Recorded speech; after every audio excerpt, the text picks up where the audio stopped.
right, good evening, good morning, good afternoon, wherever you are watching. I am glad to have you back. My name is Tom, I am the Astro Canuck, and once again we are back for some rainy day astronomy. Now, unfortunately, the clouds, there was very little chance tonight that the clouds were going to have relaxed and kind of given way to some clear skies.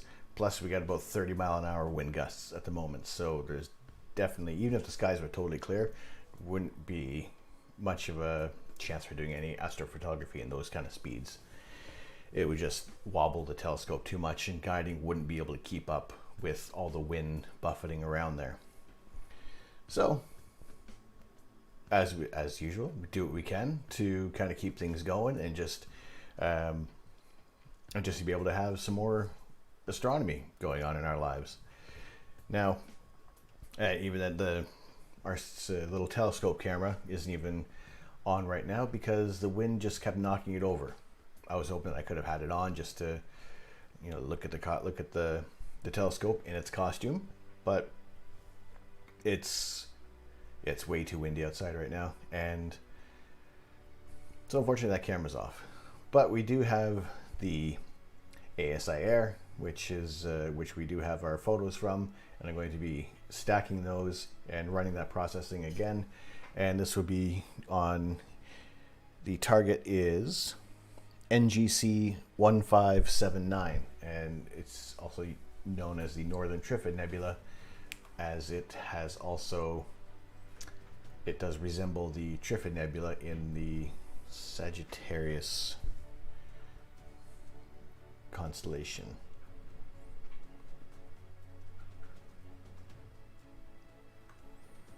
So it's I don't have views to the south in my area, so it's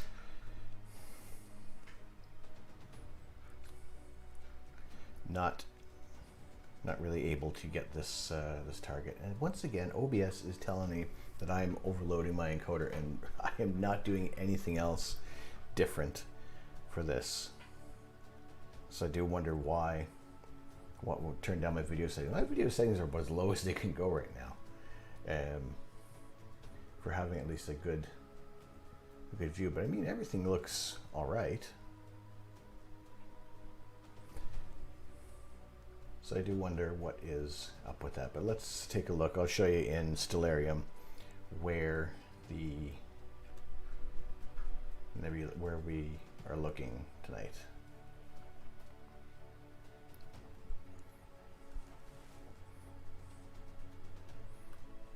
Let's go NGC 1579.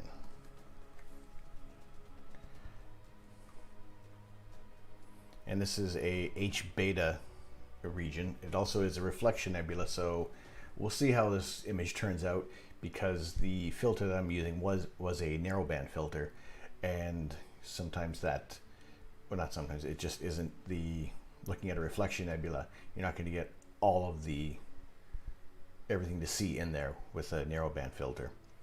But we'll see how that kind of comes through as a, sorry, it's an H2 region, sorry, not H beta. Now it doesn't show its kind of structure in here, but this is the area of the sky where we're looking at. It's just kind of just below the Pleiades and the California Nebula. And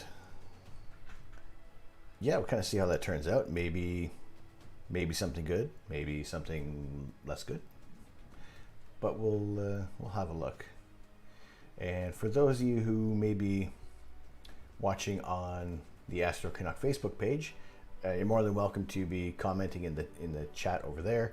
I will kind of peek in every now and then on that just to have a look. But if you do kind of want to get in on things on Twitch, it is twitch.tv/AstroCanuck, and you can we'll get the chat going down the bottom.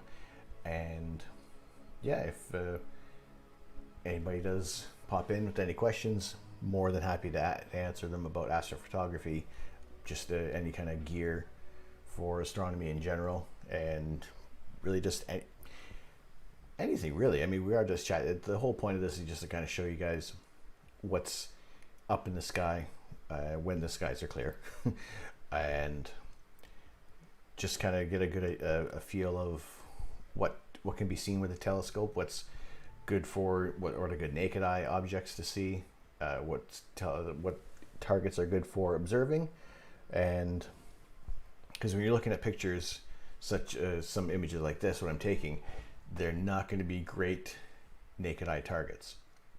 Stuff like that would be like open clusters, globular clusters. The moon is a great target to look at, and the Orion Nebula, which will be coming up soon in the night sky in about I guess a couple of weeks, in at least in my area, because right now we are at 8 o'clock, and let's move the clock ahead. Actually, it's not too bad. About midnight, we're actually getting Orion coming up. While it looks like it is above the house here, you can kind of see that dark line. That is the roof line of the house. It isn't. The telescope doesn't see that high. It's got to be at least in the eastern sky about 37 degrees above the horizon. So it's a little lower at the moment in this section, but it looks like closer to, see, maybe even around like 1 o'clock in the morning, it should be just about visible. Let's have a good idea here. Where?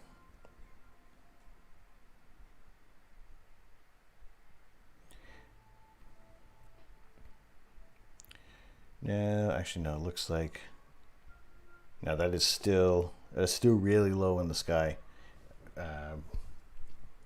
for the telescope to be seeing. But once late November, actually around late November, early December, Orion's going to be much higher in the sky and readily available to my scope.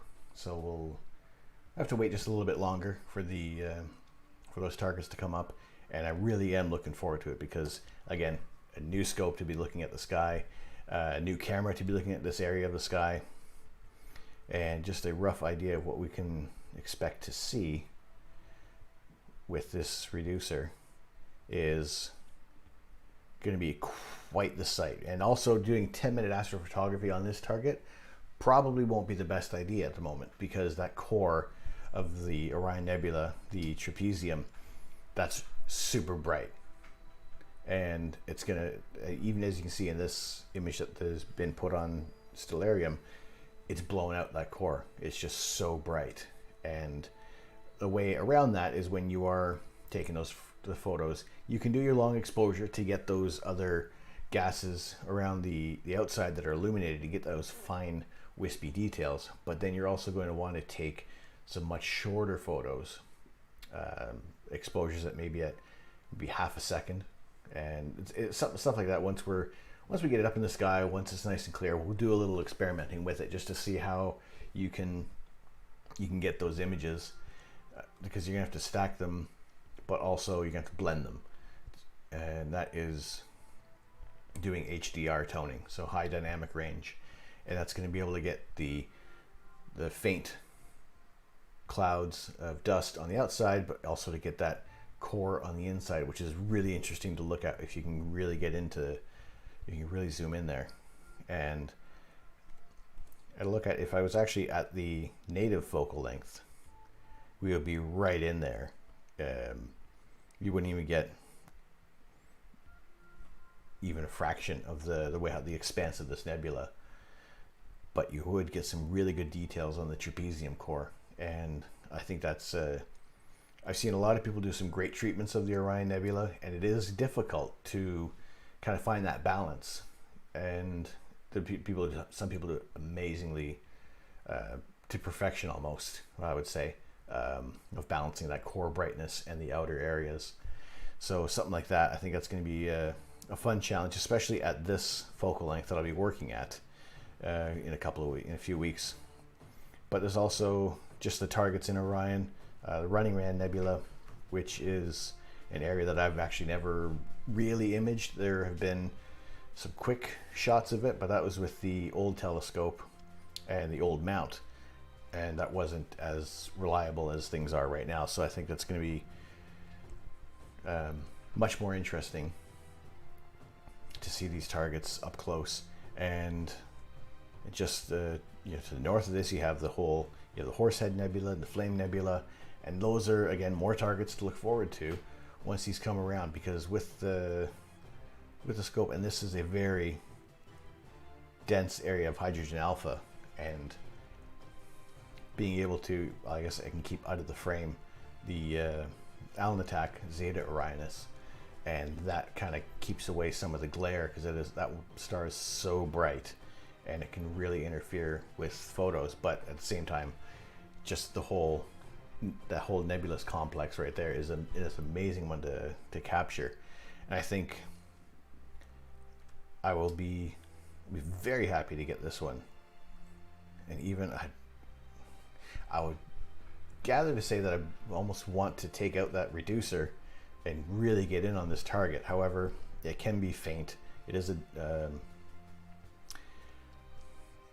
I guess at about f8 on the focal ratio of the scope, it's a little slow. But if I'm doing 5-10 minute exposures on that area, I think we can probably get a really good image coming out of there. And like I said, that's going to be in about late November, early December, when it's in the sky long enough for me, from my viewpoint, that we'll be able to really get in on there and have a look at things. Here, M78, that's another one that I want to catch. Like, there's so much in Orion, and I can't wait for that to be available for me in the sky. And I think just the whole constellation, the whole area itself is great for deep sky, for wide field. Pretty much any focal length is going to get you some amazing views. And because of just what we have available in there, I'm probably going to take some time to put the other scope back on, because that's my Skywatcher 72 ED, and you can get the Witch Head Nebula, and that's going to fit in frame really, really, really well. Even actually, for the most part, it's kind of there's still more to kind of get in that area. So actually, I was using my reducer. Well, let's see if I took off the reducer from the. No, that's too tight. So I would be using that reducer on the 72 ED Skywatcher. But again, you'd be able to get a lot. You'd be able to get the whole Orion complex, the whole Orion Nebula area in there. So yeah, definitely looking forward to the winter, and hopefully some more stable skies as well, because that's just it's a bit of a bummer trying to capture things on here that or at least that with the clouds you can't capture anything. So but I have tons of images to kind of go through, and like I said, tonight's image is going to be NGC 1579, also known as the Northern Trifid Nebula. But I also did have a look, and I saw another one was listed as that. And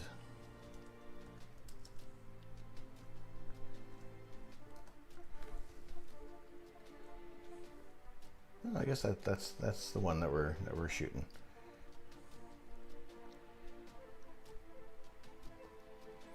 Flaming Star Nebula, we did shoot that one earlier. The tadpoles, that was another target from I guess about a month or so ago now. So yeah, like I said, the Northern Trifid Nebula, that's the target that we'll be doing tonight. And those were taken with my 8-inch Ritchie Chrétien designed telescope with the ASI 533 MC Pro, a dedicated astronomy camera from ZWO. And that is the standard setup that I'm using right now, along with my EQ6R Pro mount from Skywatcher. So with the ASI Air, that is the Raspberry Pi controlled computer that you can get. There's the new Pro version that's out, but I'm using the original one. So it's there's a few features on there that may not be available on the Pro. However, just some of the things I've seen with people about their complaining about the Wi-Fi signal that's coming from the Pro. It's not as far-reaching as this one is. So really, for the sake of a few features that I don't have access to, I'm gonna be happy with this until they can kind of work through how those the Wi-Fi can be improved on that. And I think it may even be something that just might be for the next iteration of the ASI Air model. So we'll kind of see how that goes, or if they just kind of have a version 1.5 of that with the improved Wi-Fi. So that's I'm not in a rush to be changing gear, and even that, you kind of get headaches that kind of come along with it. So it's yeah, just always something with new tech. I always like to make sure that I'm comfortable with things, and you know that gremlins are going to pop up almost at any given moment. For example, like how I'm saying that things are not streaming correctly, but everything kind of seems to be looking all right. So we'll kind of keep going until, I don't know, something blows up.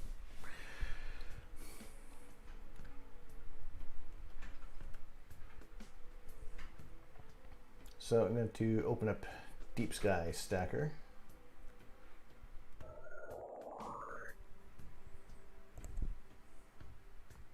And I will get the files for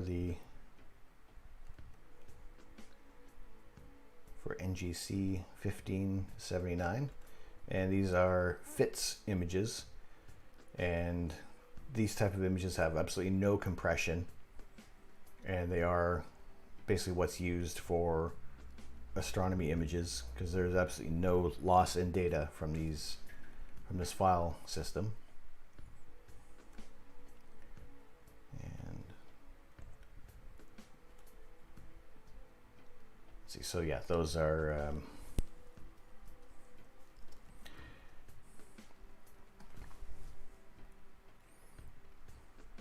what are used for any lossless data, whereas JPEGs can be lossy, where it's compressed, and you can just see how much between a FITS image and a JPEG image, if you have the right viewers, you can just see how much data is lost in between those two files.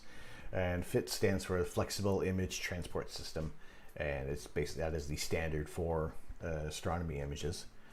And that's also used, you're not going to experience any loss in data if you're transporting the files for any storage reasons.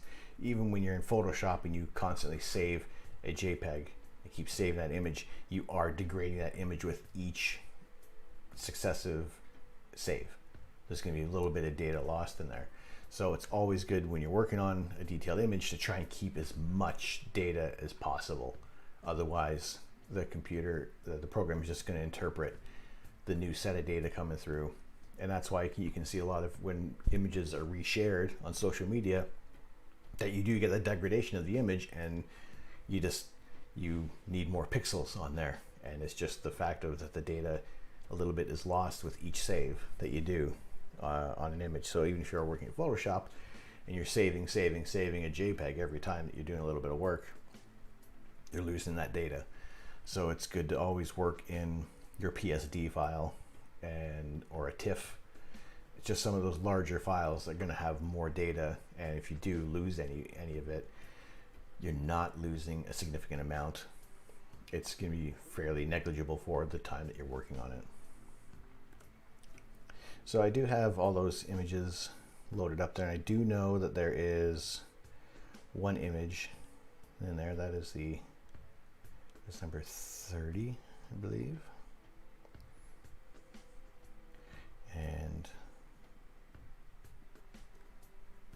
just kind of have a look at that one, but I think that one has a lot of color gradient due to cloud coverage. Because as I was imaging this, the clouds did roll through, and I think that's going to be that'd be an image that will kind of muddy things up a bit.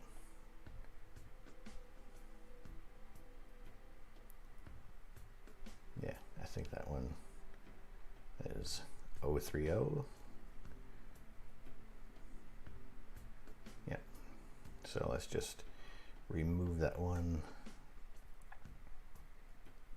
Actually, just uncheck that, because if we look at image number 1, you can see a lot more kind of details coming. You can just see the stars are much brighter in there, and even just a tiny little bit of nebulosity in the middle there, if you can kind of make that out. And that is the stack. I have 41 frames, and I did do, how long were these exposures? They were 4 minutes. So that's not too bad. Again, I know that night I was kind of worried about the clouds. So yeah, doing those 4-minute images, I do usually like to go for 5, just get that extra little bit of integration in there. And again, there's always that, there's still the longitude exposure, there's still that risk of like a satellite coming through or an airplane flying through your field of view. So I think that yeah, just trying to find that balance of whatever area you're in. Also, if you are shooting kind of in the line of where the geosynchronous satellites are going, you're going to get you're going to get a higher chance of getting a satellite going through. And I know now a lot of people with Elon Musk's Starlink, they've been having a lot of issues. And I know that they've also, SpaceX is trying to maybe reposition the satellites to maybe mitigate some of the interference that they're doing. So, I mean, hopefully it's great that what can be possible from this, but it's also at what cost to astronomy that's ground-based. And we're waiting for the James Webb Space Telescope to be up and running, and that's going to be out in space and it's far enough away, it's going to be definitely far enough away from Earth where there isn't going to be interference from satellites. So it's kind of, we have to depend on those to be launched, and on the ground, a lot more people have to suffer through the growing amount of space junk that's up there, because as many satellites as there are that are being tracked, there's just even more bits and pieces up there that are just aimlessly floating about, and they got to really take into account for that when they're doing space launches, to make sure that there is that window of a minimal chance of contact with any of this debris floating up there. However, it would appear that from what I saw from the images, is there didn't seem to be any wayward satellites that had gone through. So I think that's going to be all right. We'll see how this kind of turns out. So I'm going to start, let's register these pictures.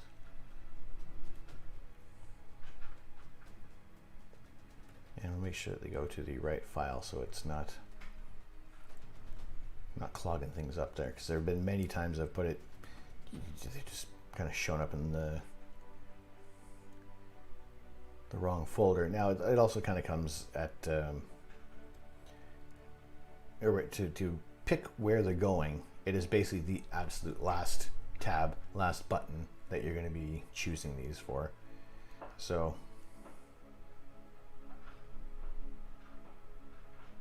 yeah, if there is any background noise, that is just my gate blowing really hard in the wind, or possibly people lighting off fireworks as well. Yes, people are lighting off fireworks as well in the rain in 30-mile-an-hour winds. Well, that well, hey, if they want to do that, that's their choice. Personally, I'd save that money on buy some new filters for my telescope.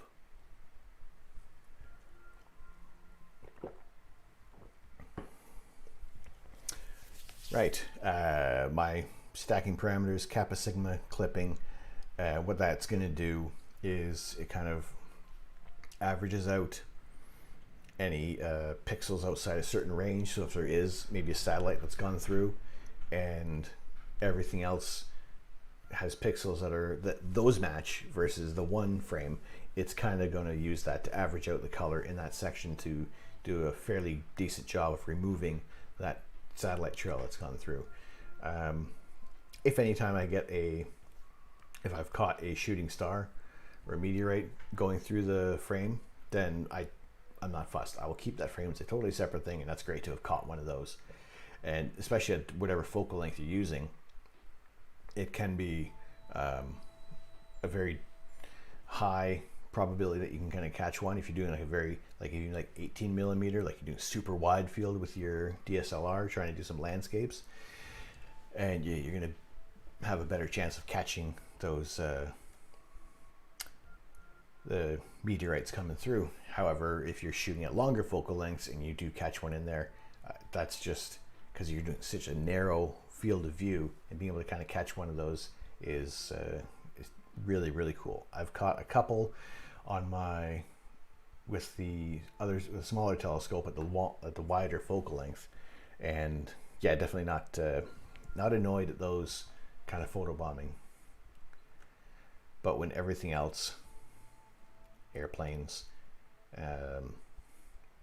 satellites, stuff like those things that kind of come through, it's annoying because you're pretty much going to throw away that frame. But for the sake of kind of what we're doing tonight, just to kind of see these images, we'll see how that goes. This is going to be, right now it's a 2 hour and 44 minutes worth of exposures. So I'm going to let that run through, and it shouldn't take too long. But while that's doing its thing,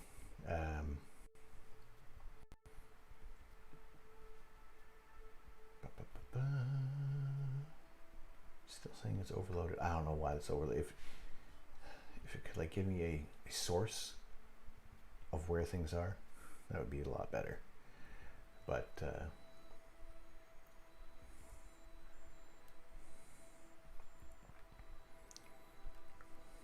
yeah, it's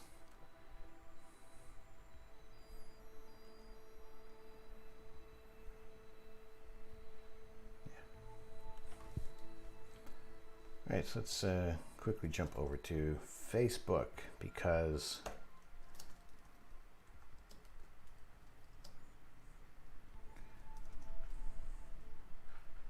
my pops is saying hello in Facebook, so come on over to Twitch.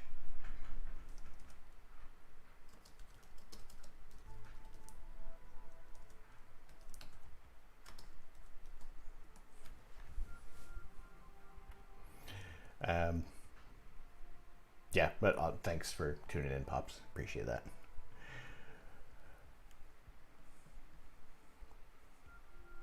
Now, this is a smaller amount of images. It's only about 41 frames, so we don't have to wait too long for this. There have been other times when I've had about 24 hours worth of images, and it's taken about 15-20 minutes to get everything stacked and arranged, and we are stacked with this. That is really windy outside. Now, even just looking at this one, it looks like could be fairly interesting. Again, this image I've never processed before. I haven't shot before. It was just kind of one of those targets that was available at the moment, and figured why not give it a go, because I had some limited time with a clear sky, so I just wanted to just try something new, because there's tons of targets up there that are either going to be new to me for imaging or new to the setup. So that's always interesting to see what we have, what's available. So let's jump over to, that's all in there, so let's go over to Photoshop and let's see if we get that going there.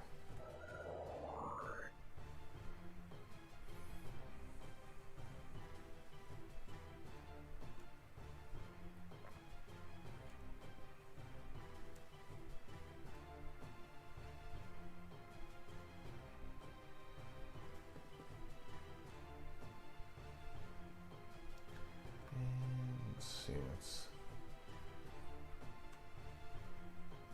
that window doesn't want to display. Why not?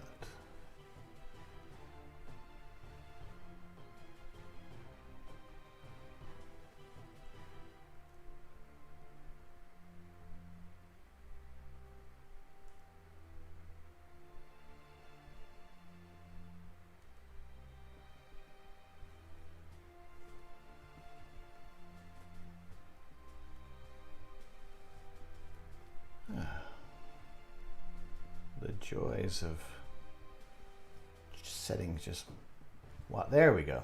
All right, so this is this image that I have kind of loaded up right now. This is just my backup in case things went wildly wrong with the Northern Trifid Nebula, but you know, we'll see what time we have going on.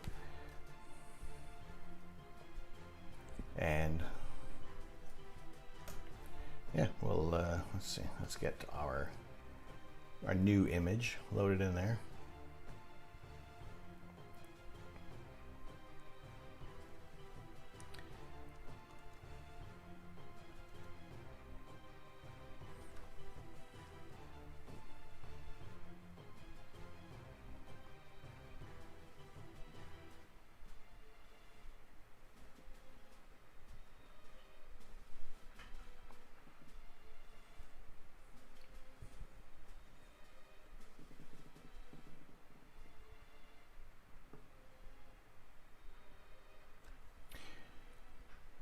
All right, so again, has all astrophotography images start off. They are very, very dark, but there is all that detail that is hiding behind there. And you can even see, just even as I zoom in, we can start to see some of that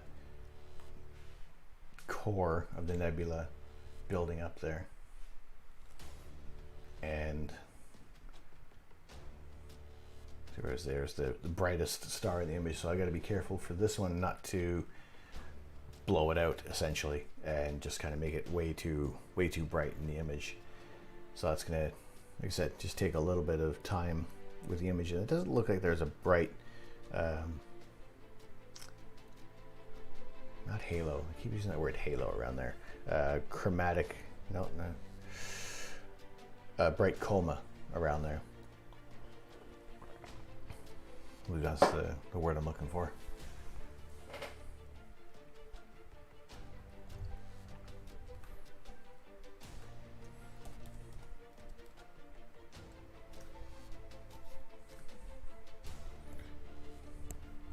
So basically the first thing I'm going to do is do the crop, because there are, although the corners of the image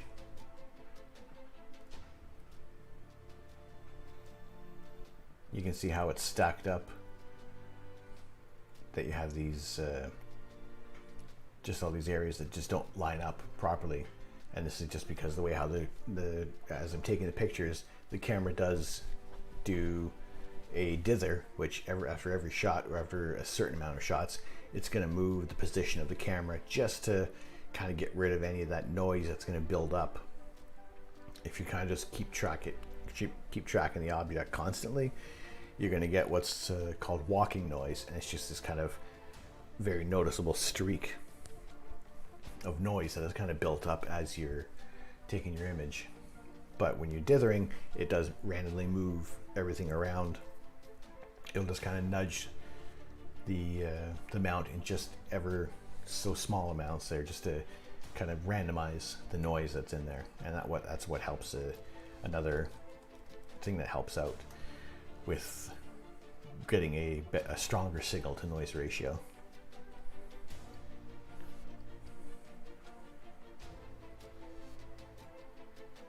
So I just want to crop that in. Again, go a little aggressive on there, because I don't think there's a lot in those corners.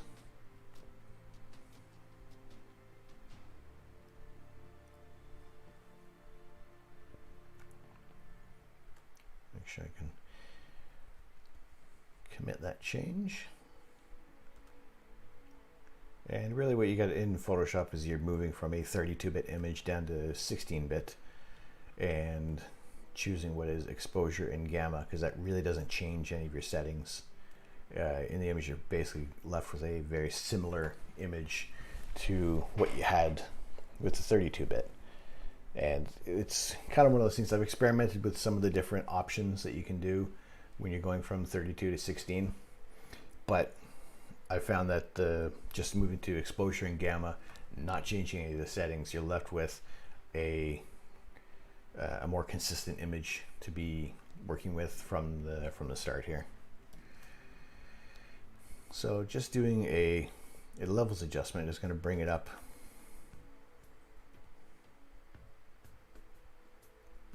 to kind of get rid of all the areas where there's absolutely no information. And you can see just as I'm holding the Alt key or Option key for a Mac, you can see what is going to get clipped out of your image. And this is also a way to kind of see what we're seeing, what we'll be seeing in the image. So what I'll do is I go just a few steps before the edge of that on the levels there, because again, just trying to, I don't want to be way too aggressive on the image from the get-go, because you start to lose image data as you do this. And I did say, yes, you do lose data when you're saving it like a JPEG, but this is, you're clipping this image information, and you're either going to make something way too bright, you're going to make something way too dark, and you're just not going to be able to recover that afterwards. So it's staying within those boundaries that you're going to be able to get more details coming out of there. And like I said, what I've noticed with the images coming out of the ASI Air, not the ASI Air, the ASI 533, that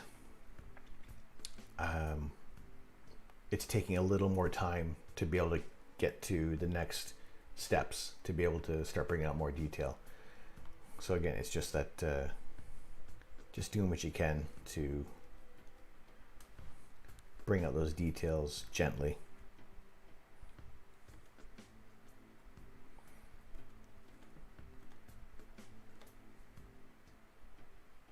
I think I'll just kind of go with just slowly build this up. You can already see just a little bit of that, the core of that nebula coming through there.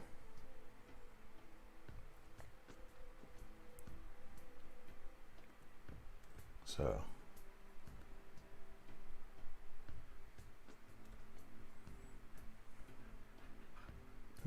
don't want to do that.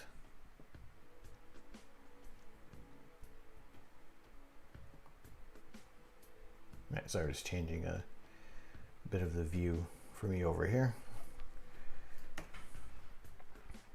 And we'll do levels. And yeah, what I've noticed is when I'm doing the levels, and at the next round of the curve, I will do a little bit of color. Once I can start to see some separation in the levels, then I will do a color adjustment. And yeah, I'm starting to see some separation. So I'm going to do one more levels adjust, because the levels are still very, very close to the left, or not very close to the left. They're still closer to the right or the center than they are to the left, because when you start getting your peaks of your data on the far left of your levels, that's, you really can't take away, you really can't bring out any of the darker portions of that, because that's as far as you can go. But I do have a substantial gap to the left that's allowing me to really get this data to kind of to show through.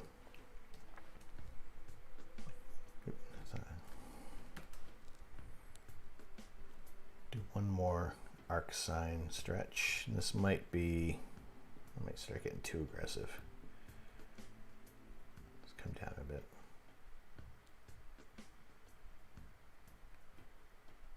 You know, let's just do a 10. And this also, it looks like I've managed to maintain some of those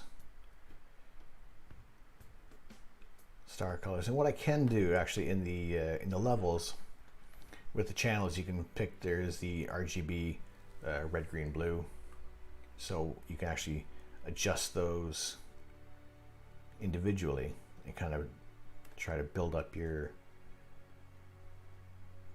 kind of do your color balance in this regard, which I'll cancel this one out, because usually setting the gray point works a little well, and this all sometimes does get a little too aggressive if I'm doing it by per channel. So I mean, that's the, just by eye, by choosing the red, green, blue, that's the, what we were kind of after with the most recent curves. And then at this point, that's where we would be, but I think that's looking a little too dark, and actually probably may have clipped some of the information. Definitely I have, but let's see. I'll pull that back a bit, but I may have kind of come to the end of the amount of data. All right, well, I remember where I was for those. I'm gonna cancel that and do a gray point. See if I'm kind of left with the same. Yeah, if anything, I think that's a little better, because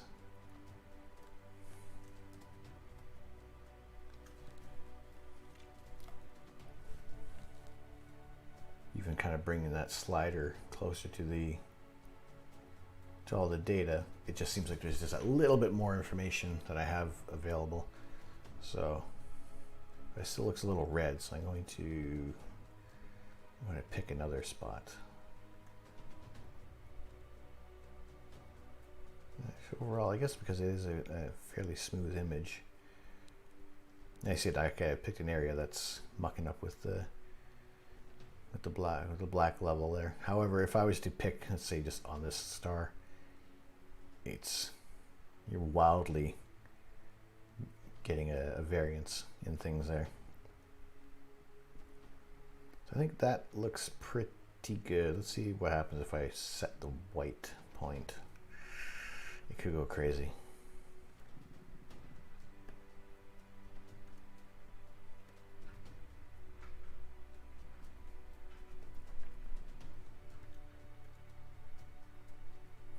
Well, you know, let's give that. It does look like this area that I have picked, it is fairly dim, but there's still going to be some more that work that we can do to bring these details out.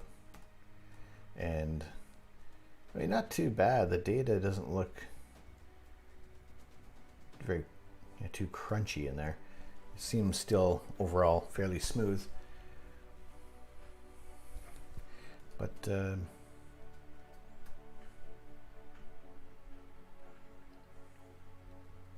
yeah, we'll have a look on there. Let's see what we can get out of there. Actually, let's look at our red, green, blue channels. So you can see definitely it was, if you had watched, you tuned in last week when we were looking at the Cave Nebula, this is the blue channel, and with the Cave Nebula we saw absolutely no formation of that nebula complex at all. However, this is the blue channel, and looking in the hydrogen beta wavelength, there's a little bit of detail that we're picking out of there. In the green, which is, you're getting more of the oxygen 2, and again with the hydrogen alpha, you're just getting a lot more signal that's available to you. I think what I'll do before I start going into using like the kind of single going per channel on there, we'll do one more. Let's get greedy and do one more curve adjustment, and we might be getting a little too too crazy on there, but do one more. Let's just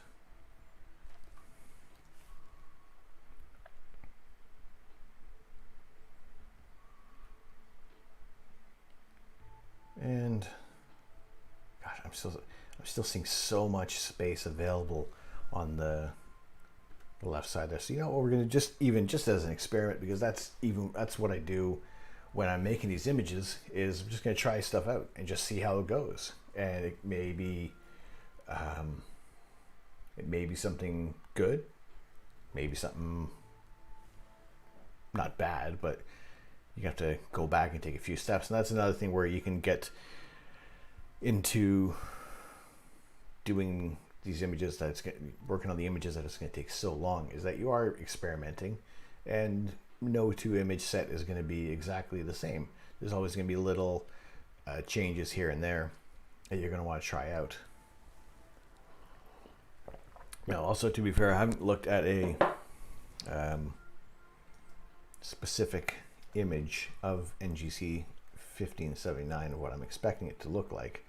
It looks like I'm missing some blue areas of stars, but hey, that's just the way it goes for this. Also, possibly even picking a gray point, depending on where I chose. Maybe I was hitting a star on there, but we'll just continue to try to get as much data out of this image before it starts to really fall apart. And I'm probably guessing that after this one, I'll have really pushed it, possibly to the point of I would need to go back and maybe try something different. But let's see.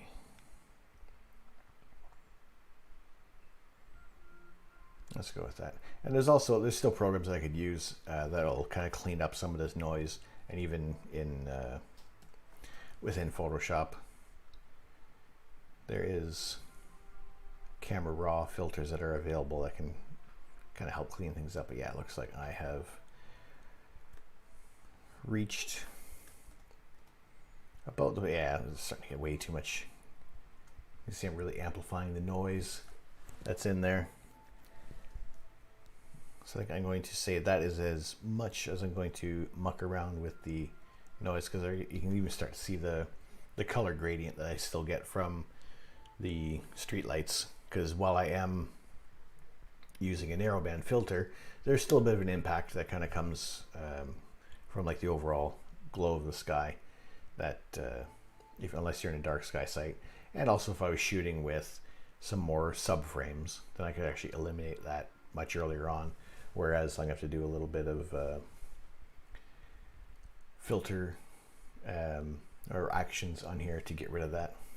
But I mean, for the area of the sky, it's a really interesting looking cloud complex in there. And they're definitely larger areas in the sky. Now this is also shooting at 979 millimeters, so we are still quite focused on the sky. So even if you're looking at this with a larger focal length, you're really not going to pick up much details. It's going to be very, very tiny in your camera sensor, and just in your overall image, and you lose something like this in a wide field image. Whereas if you're shooting something like the Rosette Nebula, you have a very large target that's going to fit nicely in 400 millimeter aperture, or 400 millimeter focal length. But with something like this, I think it probably could even benefit from using the native focal length of about 1600 millimeters, because then you'd be cropped in much farther, and a lot of the detail in here would be better resolved in a longer focal length. However, you are going to have to take a little more time for integration. Otherwise, it's not going to be as bright and it does look like this target overall is fairly dim.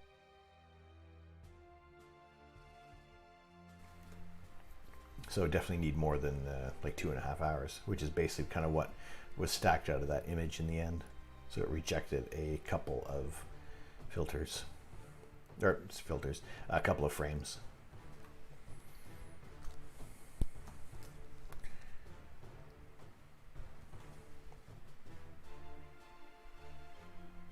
But I'm going to just do a little bit of, let's see, just color noise, use some noise reduction on there. When you're doing noise reduction, you're kind of almost going to want to do it as soon as you can, because otherwise you are really just kind of amplifying any of the problems that you are trying to get rid of.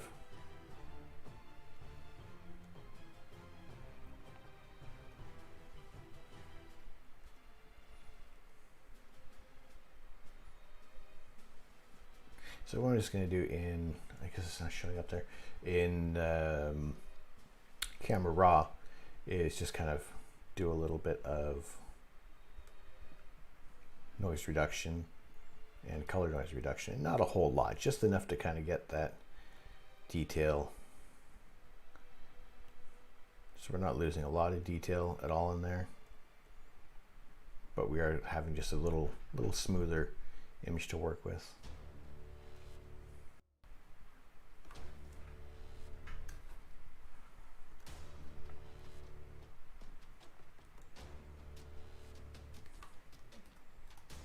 So you can see at least there's not a lot of, kind of got rid of those color splotches a little bit, just enough that you can, I did a little color adjustment on there. It does come out a little green, but I was going to fix that up as well with removing the gradient.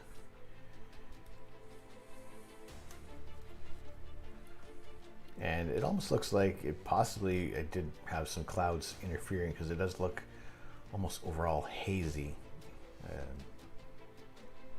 Despite what I've been working on there. So once again, jumping back to the grace, to the single channels there, look at the green or the blue, green, which you can see a lot of that gradient showing through on there, and the red channel. And it looks like, I wonder if I've actually kind of reached like the upper limits of what is available on there. So, well, the way how processing goes for me is I'll go fairly far into it and figure that I've just been way too aggressive on things, and I'll kind of jump back and do something a little different. But at this point, you know, I'm not gonna start the whole image all over again, because we've gone through so much together already. What I will do is quickly build up a build up a luminance layer, so I can try and build a little more detail out of there.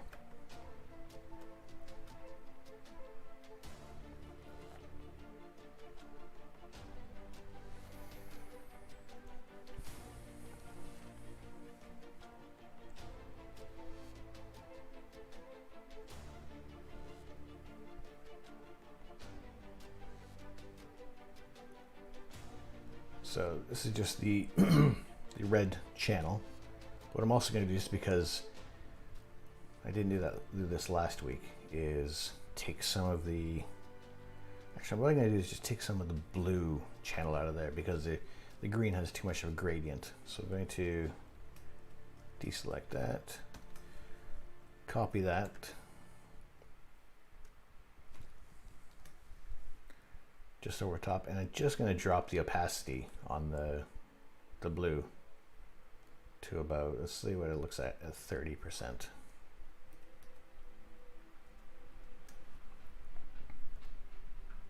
Because it does tone down that core just a little bit, and it does smooth out that noise just a tiny bit.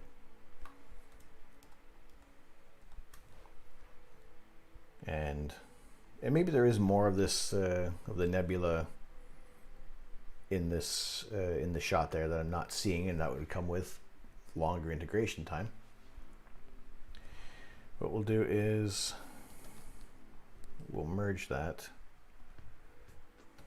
copy that layer, and make sure we're back on our full color layer there,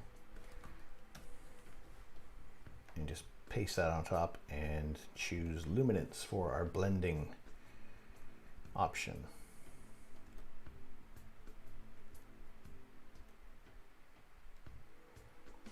Now I'm also going to do, I'm going to copy this, turn this off for a second, and I'm just going to see how well I can quickly get rid of this gradient. And that is using an action set of astronomy tools.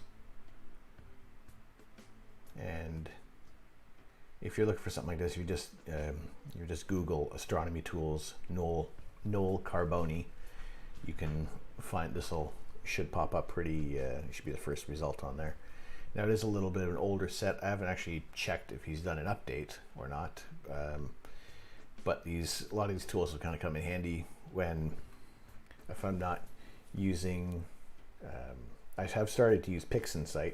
However, it just, obviously my trial period had run out, and I had actually left it alone for too long, and I would basically have to start all over with PixInsight. But at the same time, I do think it's worth it because I have gotten better results with some images starting off with PixInsight than Photoshop, because Photoshop is meant for your terrestrial photos, and PixInsight has been designed as basically your dedicated astrophotography processing tool.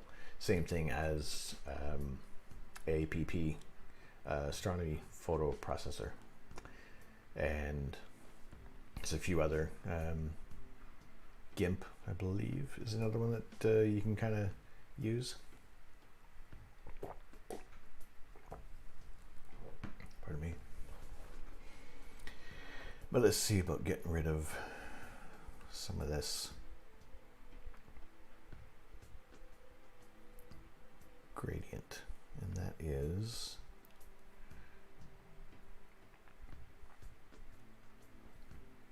that's not color blotch reduction, is it? I think what I need to do is like color code these things.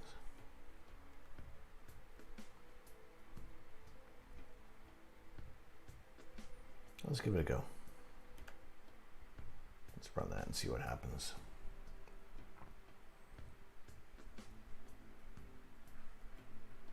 Now, usually a lot of these tools don't take too long to run.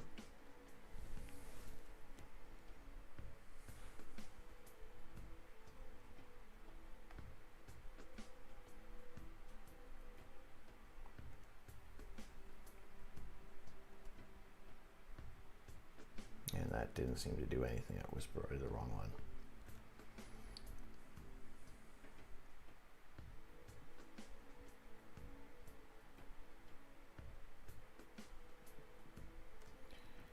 Yeah, let's go, there it is. Soft color removal. We'll see if that leaves us a bit of a better image.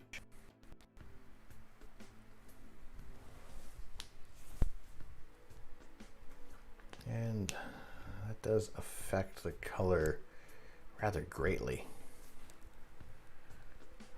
However, it has gotten rid of the gradient. Now, when these kind of things happen, I will play around with the layers to see what I can do to maintain the color, regain some of the color, and keep that color gradient at bay.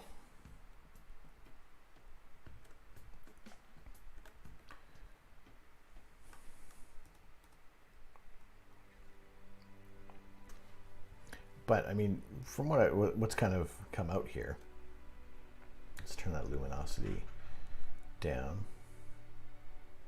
Let's go and let's go 30% on there. Doesn't do a whole heck of a lot, but again, it is a faint area. But let's see if I can even turn down.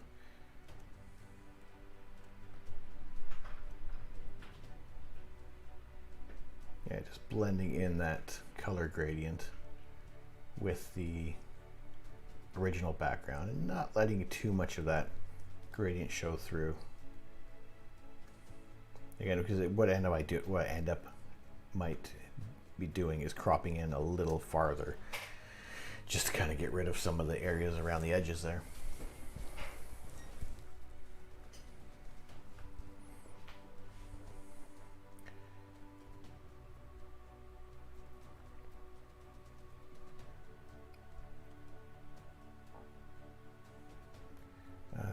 Another option, let's have a quick look at what happens if I just kind of, let's throw in, just try and boost up the saturation a little bit and just see if that's going to be wildly, well, actually it's not too bad if I kind of boost up the saturation in this one, because actually I'm starting to get some of those blue stars coming through.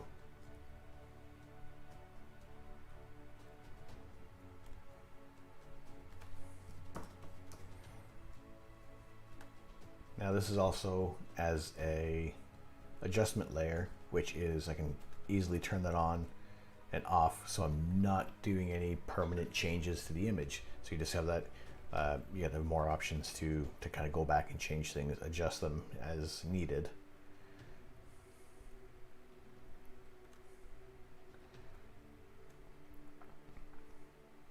So with that color boost, let's see, actually if I turn on that the background layer there.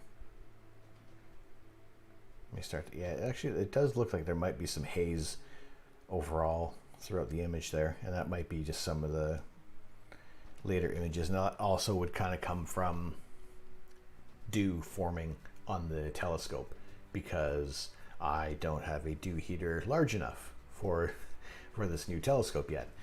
And so something like that is going to be kind of the next almost crucial thing to get, because we are coming into the colder months, and any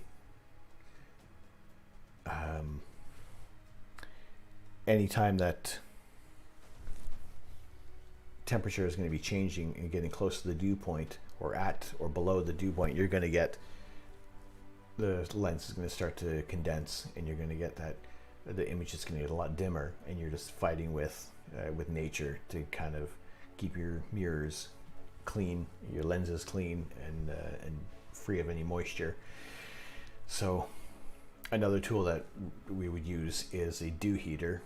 That kind of basically is a heated band that goes around the outside of the telescope where your mirror or lens is, and that just keeps it warm, keeps it warmer than the ambient temperature, so that you're not going to get water condensing and forming on there and just kind of mucking up your image, because once that starts, your night is almost over unless you can get rid of that.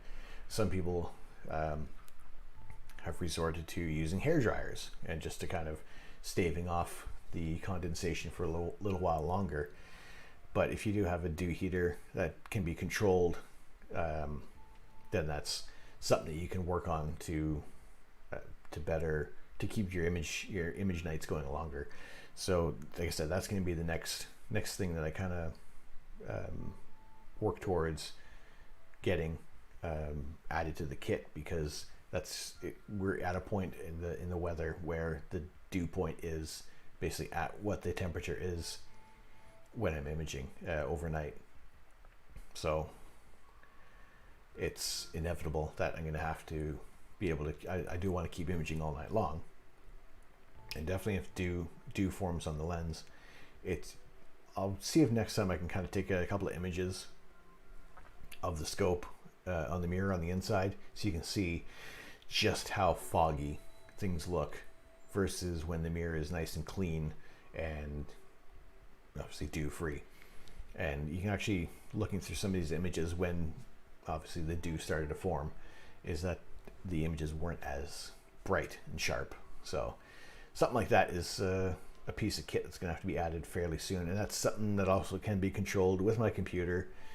It can be controlled directly from the device outside, but yeah, I think it's the next essential piece of equipment that's going to need to be added on there, and something like that. It's not for every little piece of equipment that you need. It runs about probably about 150 to 200 pounds, and that's roughly that's going to get a dew band that kind of covers the larger telescope. That's going to work with the guide scope and the smaller telescope. So it's 3 separate dew heaters that you need to have, as well as the controller, which is going to allow you to adjust the temperature, because if it's not hot enough, you're not going to be able to fight the condensation. If it gets too hot, you're wasting energy. And there have been some people who have had some rather unfortunate incidences with some of their equipment that may be more of a high grade plastic rather than like maybe a metal casing, and they've started to warp and melt a little, not melt, but just warp a bit, and that just can throw things off completely.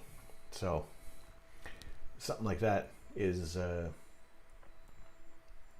definitely a piece of equipment that's going to have to be added fairly soon. And yeah, just to kind of keep things going throughout the night and avoid more reintegration time, because if you lose an hour's worth of frames of images, then you can't get those ones. You can't get those ones back. You got to go out the next night and shoot it again. That is, if our weather has kind of worked out to have a stretch of clear nights, which October I think has not had officially a full clear night yet, and we are basically running up into the last week before Halloween. And as the weather looks right now, it's not that clear. So I will always hope that I'm going to have a surprise stretch of clear nights, and generally I do kind of hope that it also comes between maybe the hours of 8 and midnight. Now, something of those times to kind of to get things set up, I would rather everything kind of be set up before the sun goes down, so you're not kind of fumbling outside in the dark and you're not rushing around, because I don't like to rush with getting equipment set up, because there's going to be something that you're going to forget. Like even last night, I started up on a stream for playing the video games, and unfortunately, I had forgotten to plug in my Ethernet cable, and I was running off of Wi-Fi, which was causing encoding overload. And this is saying that I'm overloaded. So I don't know why it's doing that. Again, something I have to look at after. Maybe try out a test stream and play around with some of the settings. But back to our image of the Northern Trifid Nebula, which has which turned out not too bad. I mean, let's throw in a temporary levels adjustment.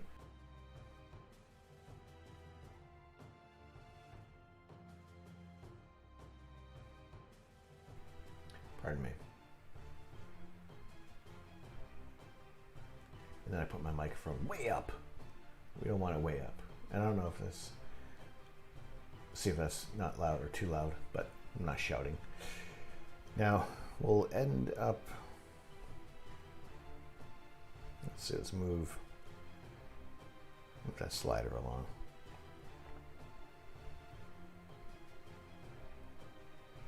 I'm just going to bring, at this point now, I'm going to start bringing it right up to the edge of the data that I have available. And that's not looking too bad. Again, I think some of those stars might be too red because I may have picked an area that is not quite neutral, which is what you're trying to do when you're adjusting the colors. So I'm going to see if I can just kind of fix this up a little bit. That's too red. I think really at this point I'm going to be picking some odd colored pixels Let's see how that looks versus the other one. It's a little darker, a little. I almost want to see like this, not a pure black sky. It's more of this, like almost a hazy, dark navy or dark purple kind of look to it. Because overall, when you're looking at the night sky, there isn't a pure black sky that you're looking at. There's going to be, obviously, possibly you get like your light from cities, street lights in the area, just the air glow, the zodiacal light that really isn't going to be, it's not going to be as pronounced, but just going to be all sorts that's going to impact on the sky. And I think a pure black sky just doesn't look right when you're looking at some of like the terrestrial photos. Whereas when you're looking at like a Hubble photo, like if that sky is black, that sky is black, because you're getting no light reflecting or being absorbed from that area. So there's also a tool which I haven't used in a while, and actually let's see if I still have it available. And that would be one called Gradient Exterminator.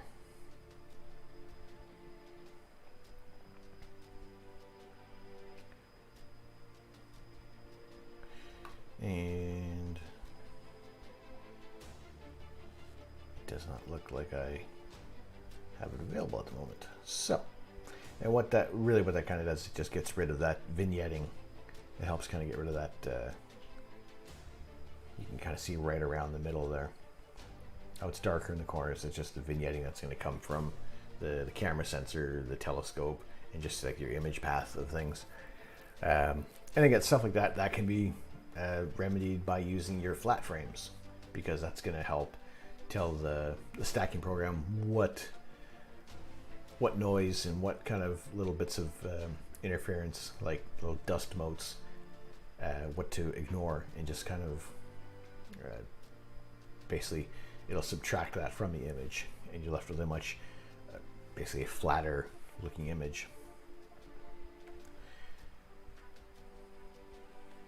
Let's see if there's actually, I don't know if there's a set or a tool that'll help try to reduce that at all. Probably not.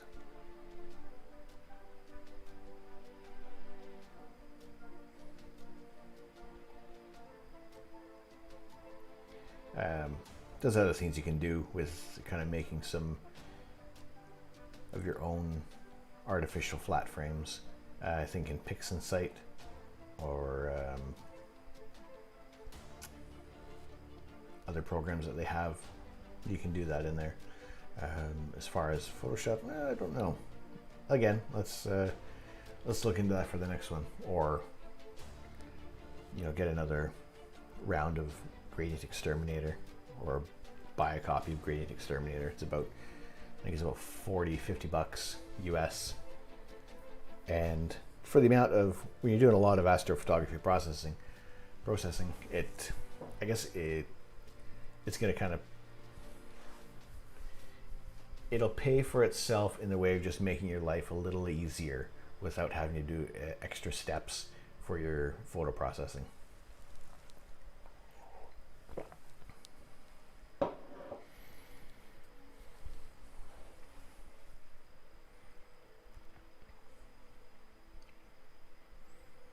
Yeah, again, what I like to do is I will keep moving that luminosity layer up a little higher each time, and seeing again how far I can push it before it starts to really impact on the image.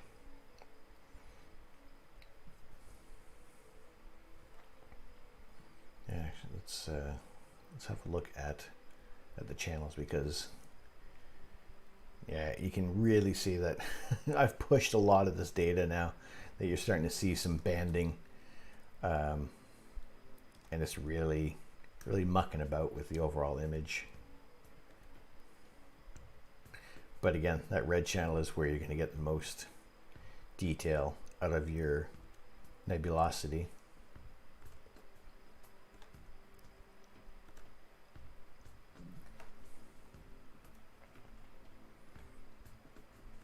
So I'll even turn that down to like 15%. Just a really subtle addition to that there.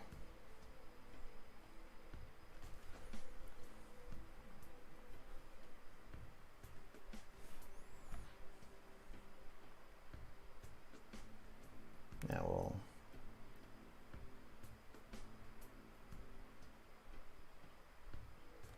kind of play with the levels a bit. It's not too bad. I don't really have a lot of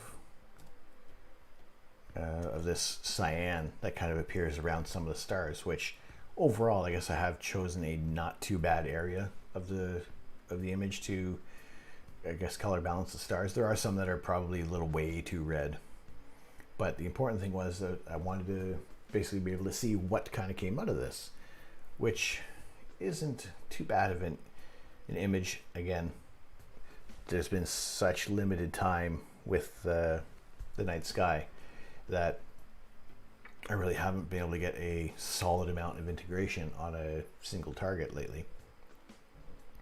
And yeah, it's just one of those things where the area that I'm in, the weather can be unpredictable to a degree. It can be unstable, and kind of especially in this flux of between seasons, that we're going to have weather that can just kind of quickly turn on you. And generally it does seem that most of the time when it turns for the worse.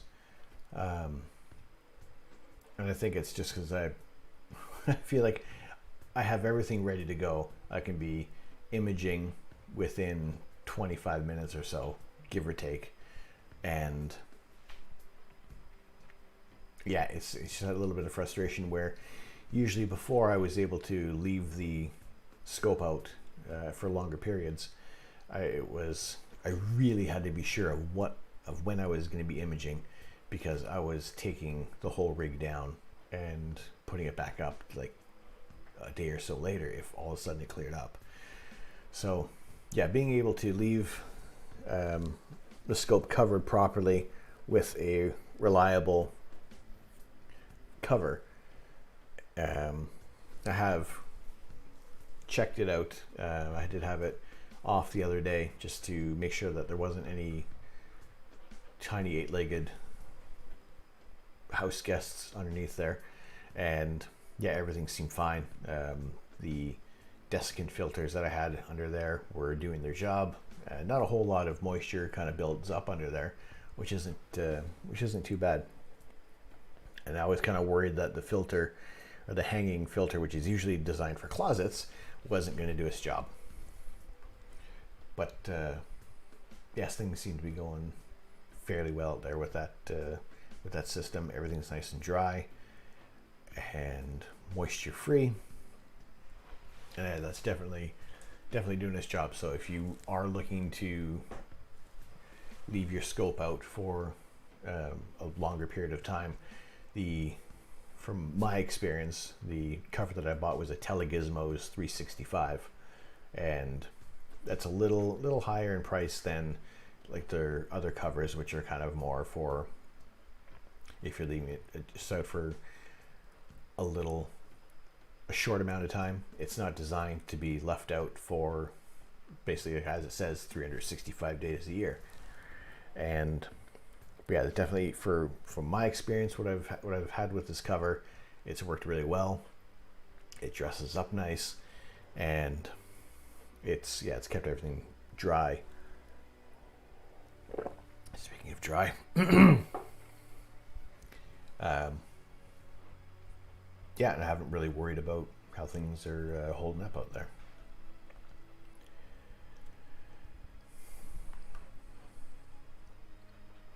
So I think I would say, for the most part, of what I was kind of looking to achieve with this image, pretty much going to be where I'm at without basically going back about 40 some odd steps and restarting a few things. But I think with kind of what we're looking at, with the star color, it's turned out pretty well, aside from those really deep red stars, which may or may not be genuinely very, there may or may not be like red giants out there. So let's see what Stellarium says about that there.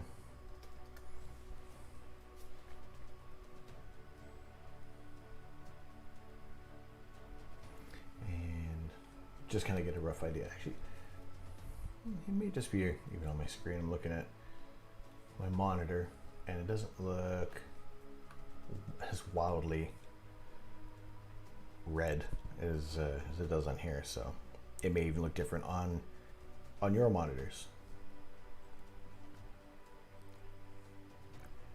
So what I'm going to do is actually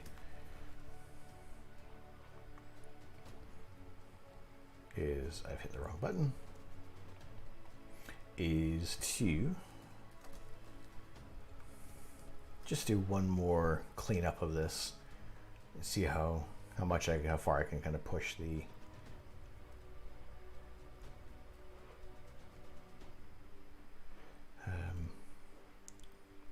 noise. The noise reduction, but still kind of keep some detail. Now again, there's other programs that have been created that are going to usually do a better job of taking away the noise but maintaining the detail in your image, and that is the Topaz Labs Denoise AI. I've used that on occasion on their free trial, and that thing worked really well overall with some of the images that I've done. And definitely with the Rosette Nebula that I shot last season, that was a marked improvement over getting rid of the noise but still keeping those details. There have been other images I've tried out and it just didn't seem to work as well on those ones, which was kind of weird. It's not gonna be like a magic button that's gonna clear everything up, but it is the kind of program that's going to be a good starting point on your images to start fixing them up and getting rid of that really nasty color noise that's going to come from your image. I think I may have softened this up a little too much. We'll see how that looks in a second there. And yeah, it definitely looks like there may have been a couple images that were too foggy, so it does have this weird kind of haze to it almost.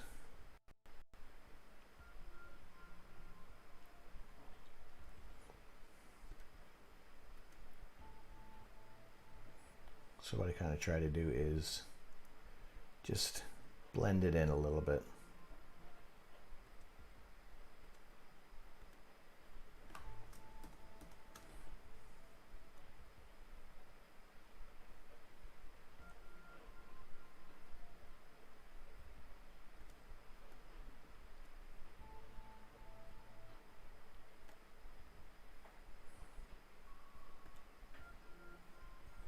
It's not a huge change.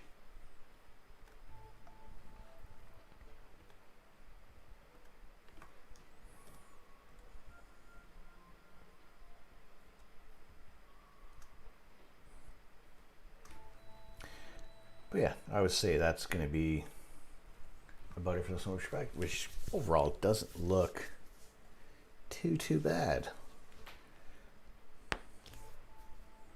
I've never shot this area of the sky before, so I do know for the future doing this, I definitely want to have almost a full night's imaging on this, which hopefully could be about maybe 5-6 hours. So definitely at least double or more than double of the time that I've put into this.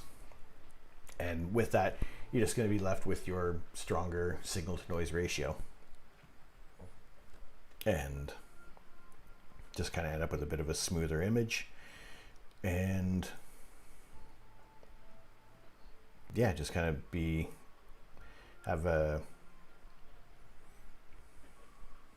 have an image that's just easier to work with.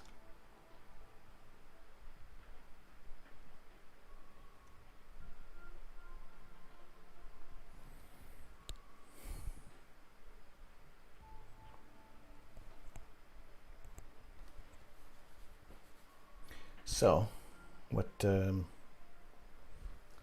attempt to remedy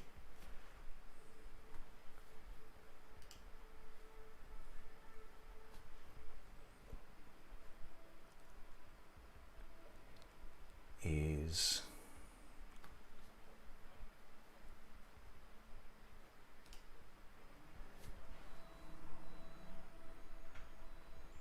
let's see, we're going to go into Stellarium, just have a quick look at what the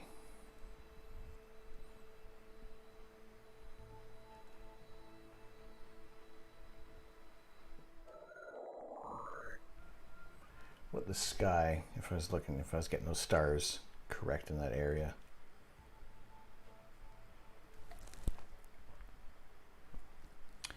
So we are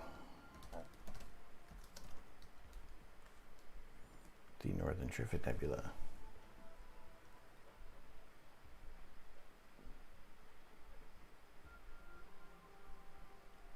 Let's get the right scope on there.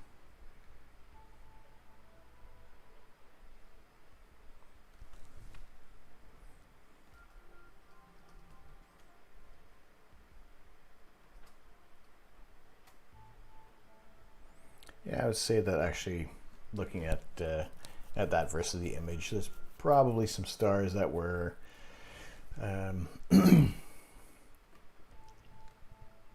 not quite the color that I needed them to be. However, it's not too bad. Again, there's really good if you're doing an image with all the proper steps that you want to be doing. It's you're taking a little bit more time, and you're going to get that better star color. However, for what we have done tonight with this section of the sky, I think it's pretty cool with how it's worked out there. So I'm going to save that for sure. Make sure we're in the right one there. That's my Photoshop file, and that is NGC 1579.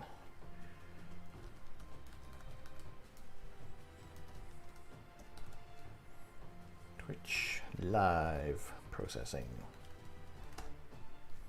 And today is the 24th of October.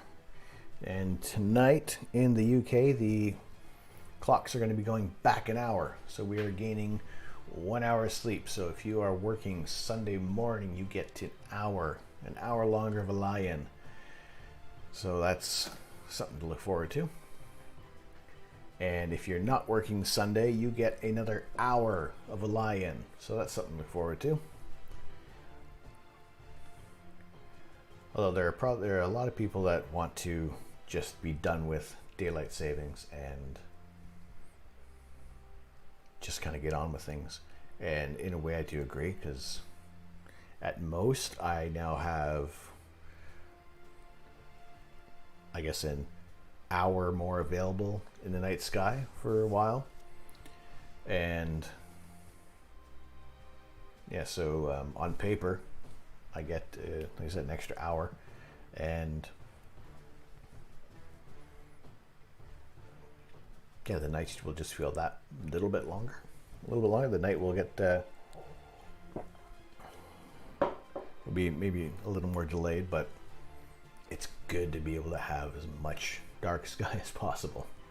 And there was a time when I was happy when we had these shorter days, and it was obviously before my passion kind of overtook that want of the daylight, where I am a little more happier when we have longer nights. And yeah, definitely if there is a chance to have a certain tree taken out of the way, a certain couple of trees, maybe a neighbor's house taken out of the way, and I'll have much more of the night sky available at any given time there. Savvy, hello, hey, good to see you here. We have just kind of, I'm still kind of sticking around for a little bit longer here, but this was the Northern Trifid Nebula, and this was a smaller reflection nebula that was in the constellation of Perseus, I believe. And yeah, I shot this a few weeks ago now, as we've been really clouded out in the UK. So always kind of hoping that there's definitely enough data that I have kicking around on the computer that I have other images that I can be processing. And yeah, it's just one of those nights where it was basically a random kind of clear night. It says it was going to be cloudy, but I took advantage of it and just kind of picked a new target in the sky and started shooting it. And if I can find some information on just where we are with this.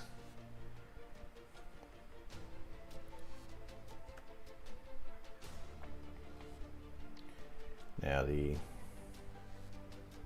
Northern Trifid Nebula, yeah, it is in the constellation of Perseus. It is about 2,100 light years away, and what we're looking at overall is about 3 light years across. So even if you're traveling at the speed of light, you're still going to take 3 years to get from one side to the other, and that's traveling at about 299 million miles per second. And even the width of this nebula isn't even as far away as the closest star. Proxima Centauri is about 4 light years away. So this whole nebulous complex would fit in between the space between our sun and our other nearest star. And even really the only man-made object that's traveled at any considerable distance is Voyager 1 and 2. And they're, let's see, where are they at? About Voyager 1 and 2 are, Voyager 1 is about 14 billion miles from Earth. Voyager 2 is 11 billion miles from Earth, and they're kind of almost going in opposite directions. And really, that's not very far in cosmological distances. So it's from us to the sun is about 93 million miles, and that is the length of one astronomical unit. And what that does, it just kind of gives a larger a measurement for a larger scale for a smaller number, if that kind of makes sense. So at about 14 billion miles, Voyager 1 is 151 astronomical units from Earth. So yeah, just in terms of once you start getting much larger scales, you really got to kind of crunch that down. But even then, that's just barely kind of left our solar system, and that was launched back in 1977. So it's taken 40 some odd years to get that far just to reach outside of our solar system. So even if we were to try to travel to the nearest star, we're looking at like generation ships. And something like that's going to take a large feat of engineering.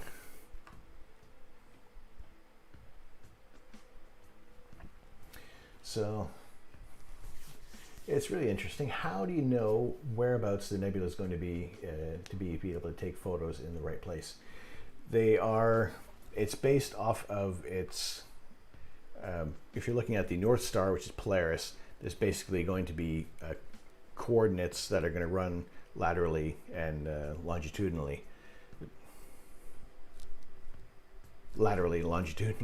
And that's your right ascension and your declination, and that's what they're basically going to be. To us, they're almost fixed. They're going to be like fixed points in the night sky, so you can find an object by its exact right ascension and declination, and that'll always be in that part of the sky, no matter where you are on Earth. So if I'm looking at where the Northern Trifid Nebula is, while we're rotating, basically everything on the outside of our kind of bubble is going to be basically at a fixed point, because it's just such a great distance. And yeah, the computers in the telescope or in your mount is going to know exactly where it is. Or even if you have a manual telescope that is properly aligned to Polaris, there will be dials on your telescope mount that you can actually adjust to look at the proper, at least in the general area of those coordinates, and you're going to find your target that way. So either using a go-to telescope, which I use, or if you're using a manual telescope. I did have a mount that was basically manual. It would only just kind of track the Earth's rotation, but it wouldn't go. It would only do the right ascension. It wouldn't do the declination. So I did have to manually find my targets with that. And basically, when you're doing something like that, doing a wide field image, when you're looking for certain targets, you're gonna star hop, and you're basically looking for, starting out with your brightest star and just kind of tracking your way through the night sky. And that's kind of the same way if you're using binoculars. You're going to be able to just find the bright stars, find your constellations, and you just follow certain lines that you can follow that will take you to the target that you want to look for. And that's for almost like dimmer targets are going to be able to be a little more difficult to find. Something like the moon, generally, if you're looking through binoculars, you're going to be relatively close to where you're going to want to be looking. But to find some very specific portions of the sky, depending on the focal length of the telescope, you're going to need that computerized go-to system that's going to recognize where the scope is pointing, and then kind of adjust the scope to where you really need to be. So if you're properly polar aligned, and that is when your mount is adjusted to be looking at the North Star, and that's going to depend on where you are on Earth and also what time it is, because Polaris isn't really dead center along our axis. It kind of rotates just a few degrees outside of the polar axis. Again, it's one of those things that you wouldn't really notice looking at it. But if you look at some long exposure images where people have it on Polaris, it would be a tiny little circle in the middle with all the other stars on the outside getting longer star trails the farther out that you are there. So yeah, once the telescope knows where it is on Earth, when it is, because then that's going to tell it what position Polaris is. There's basically no target that's going to be inaccessible short of a house or a tree or a neighbor's house that you want to knock down in your way. And I think at the same time, you get people who want to almost what have been referred to as harumphers, and it's like they want you to suffer as much as they did back in the early days of astronomy, where they had to manually track a guide star. They had to manually find all their targets.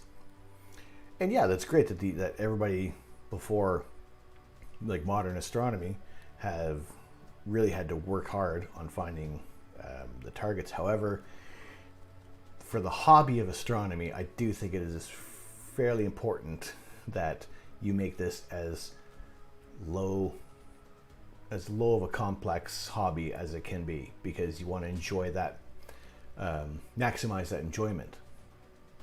And when I was kind of starting off with astrophotography, I was wondering what I was going to get, and there were people who said that, oh, if you're starting off with like getting an equatorial mount, which is what I have now,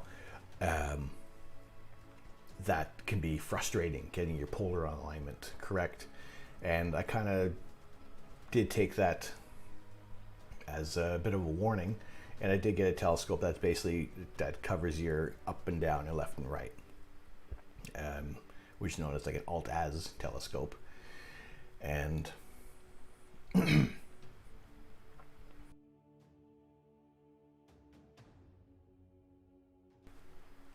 so what that does, it's a little easier because you don't have to worry about polar alignment. You do what you can to be able to find where you are by looking at about 3 stars, and it'll kind of get a rough idea of where it is, and you can get some good good target finding with those kind of telescopes. And they're fairly really easy to use. And I think starting off with something like that wasn't as complex. It still had that go-to capability. I think that was a great point to be starting at. Whereas some people recommend that you just get a pair of binoculars. But I think almost deep down I knew that I really wanted to be into astrophotography.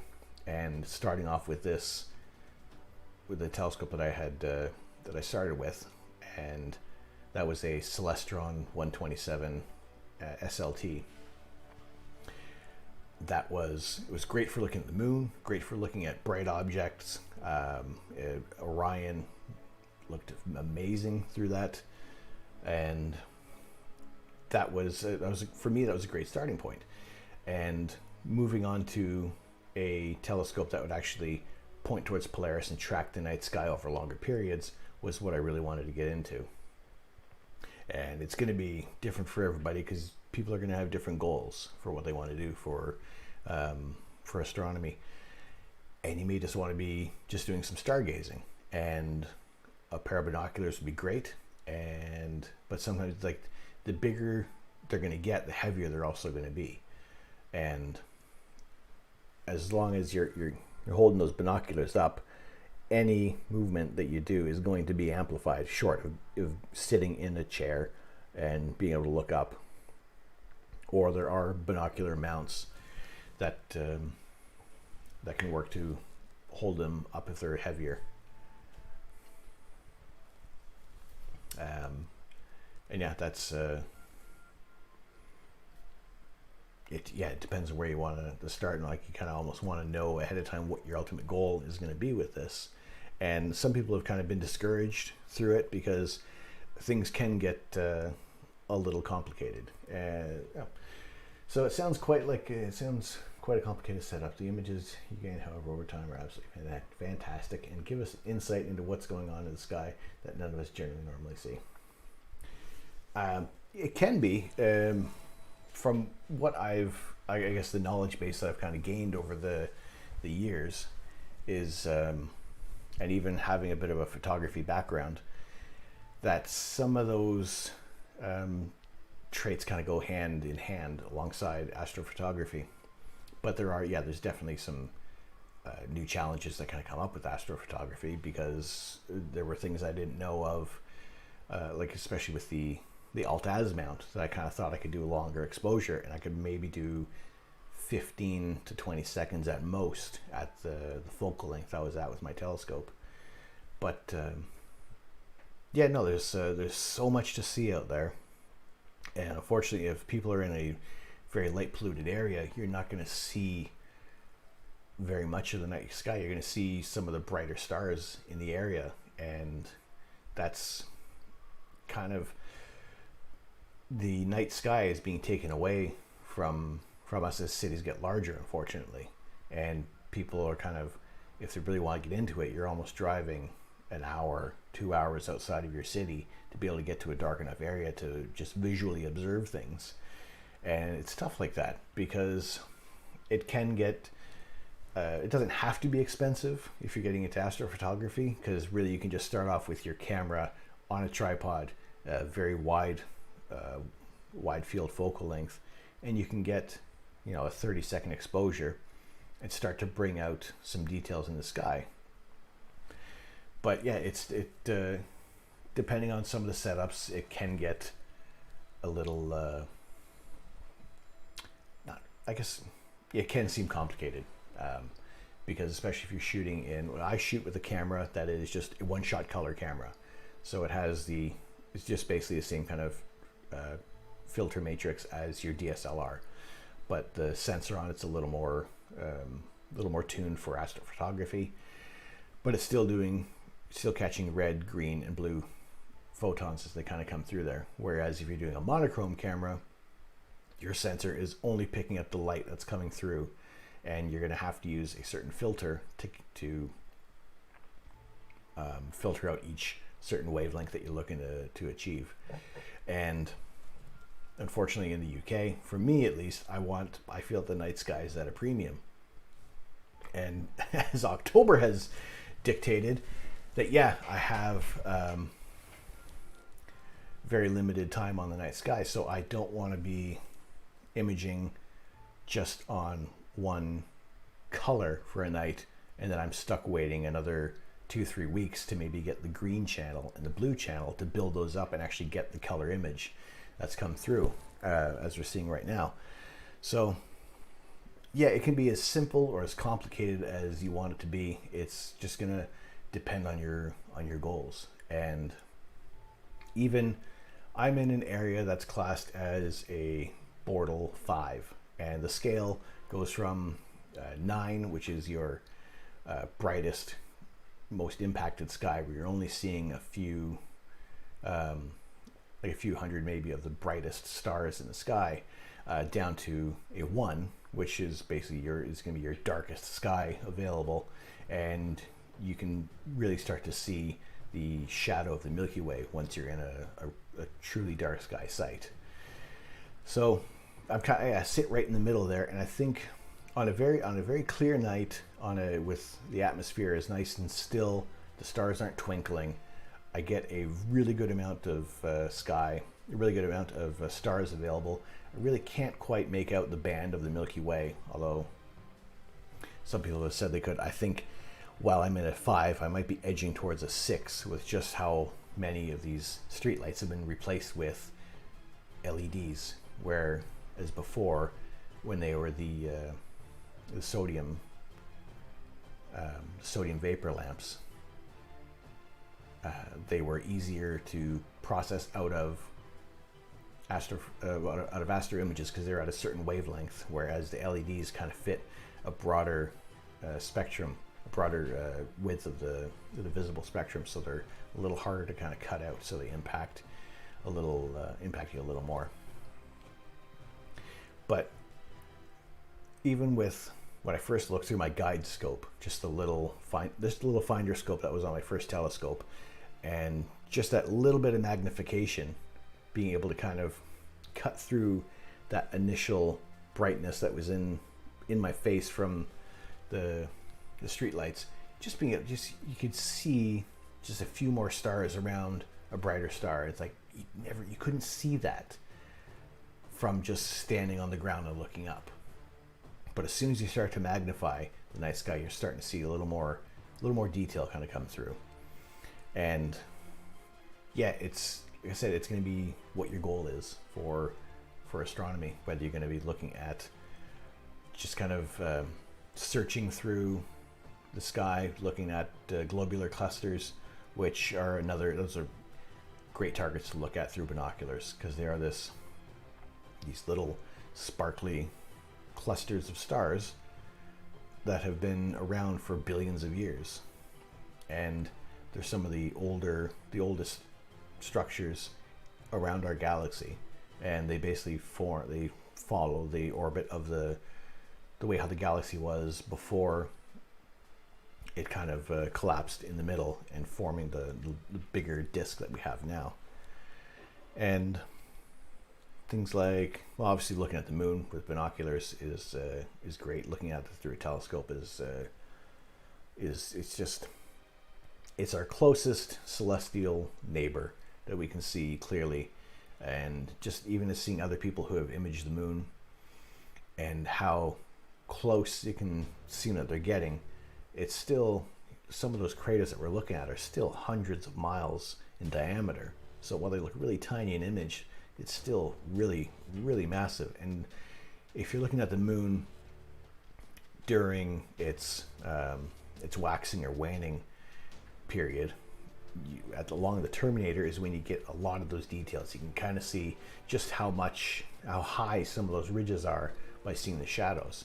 And basically, when you're looking at imaging a full moon is nice to kind of capture that whole the whole visible side of the moon that we have, but it is once, just as that shadow is kind of coming across, where you get those really interesting areas, and just some of the structures that kind of come out from the shadows. There's the lunar V and the lunar X that's seen at a certain time.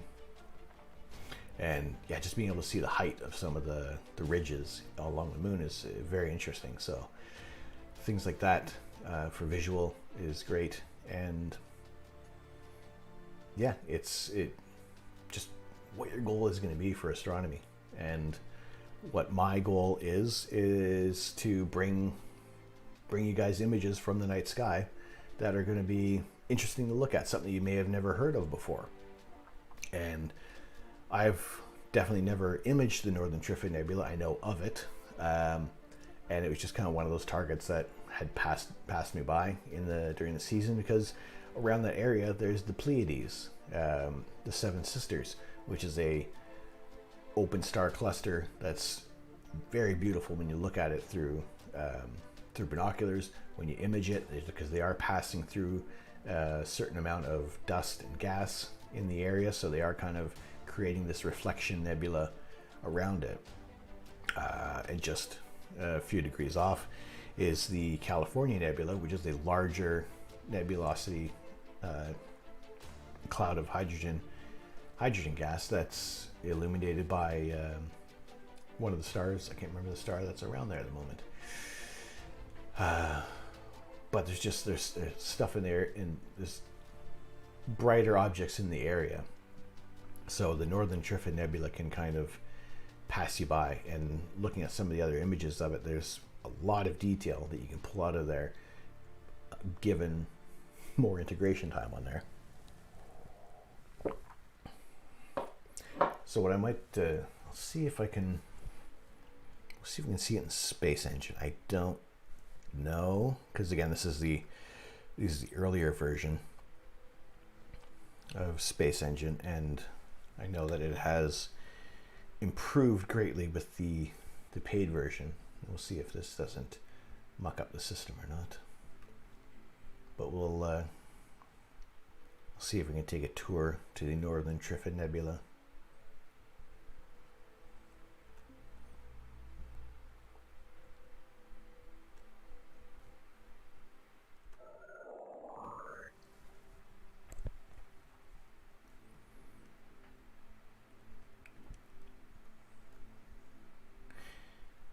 So here we are looking at our Milky Way galaxy.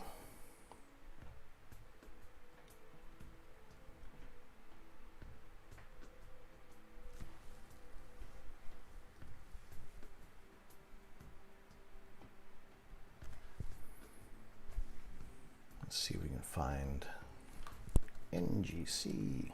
Probably gonna be like one off. Yeah. What's in the area?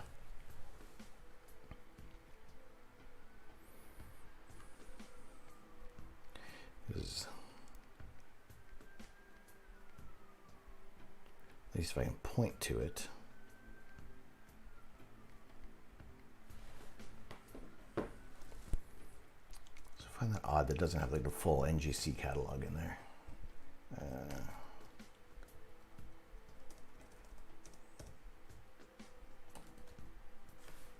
All right, let's just point towards the California Nebula.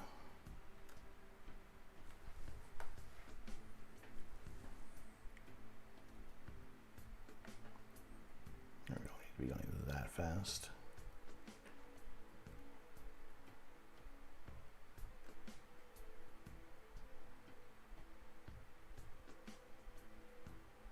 Get a rough idea of where we are.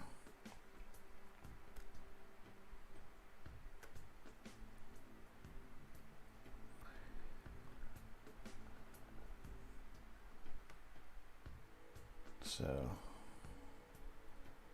what's that down there? Traveling at 11.8 light years per second. Let's boost up the speed there.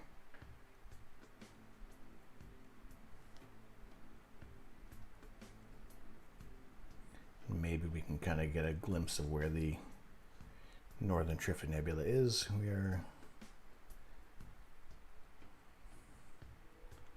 still 11 to 10,000 light years away. Let's speed up a little bit longer, a little bit more. Passing by a globular cluster.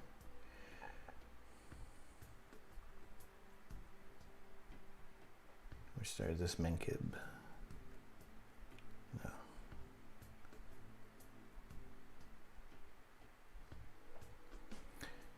Well, again, still getting used to Stellarium, or not Stellarium, Space Engine, because there is a little bit of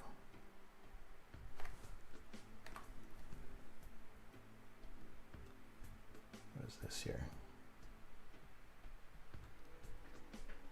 That's the Lagoon Nebula. Okay, so we still want to be looking to the south. 2264.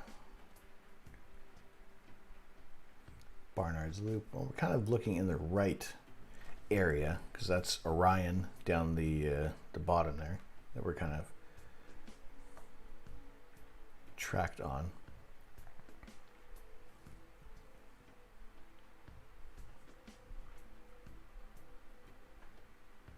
See if we can see the Pleiades.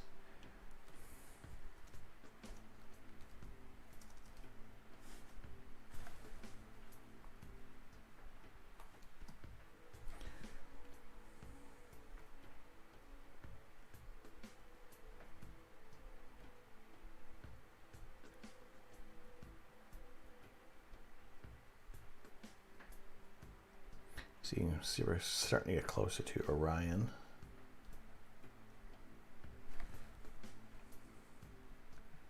And there is our, well, this is our open star cluster of the Pleiades that we're looking at right now.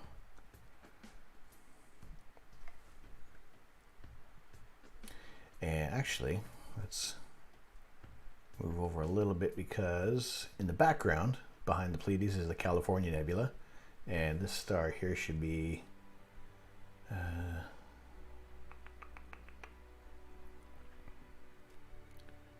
that's the Crab Nebula.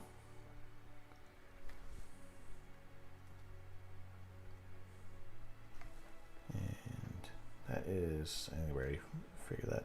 That's the Christmas Tree Nebula, which hopefully, again, that's another image.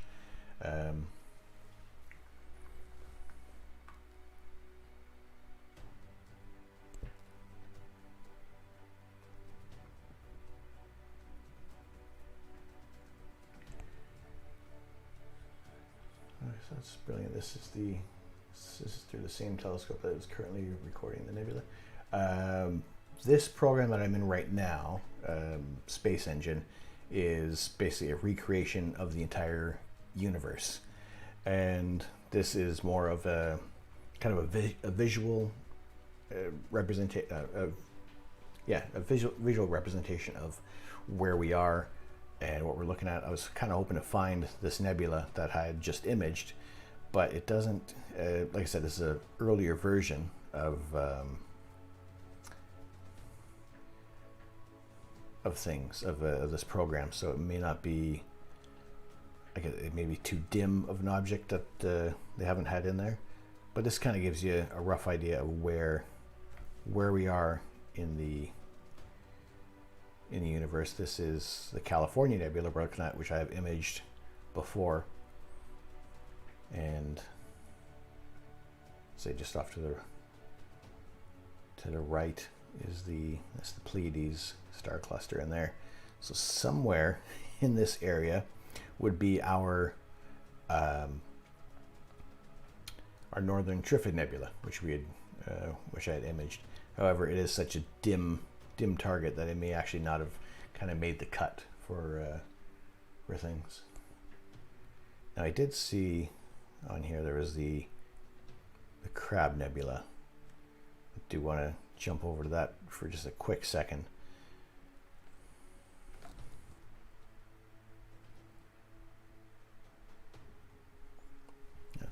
Let's search that there, because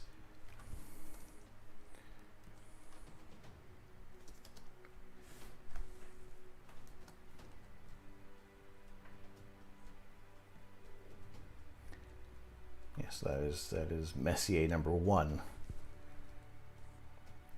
So the Crab Nebula is a supernova remnant that happened about in the 1500s, I believe, and one of the more earlier supernovas that had gone off and that was recorded.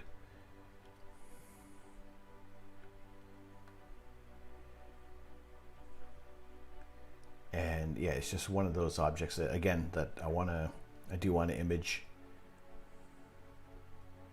when it is available in the night sky, and that is coming up pretty soon. That's about the same time as the whole Orion Nebula.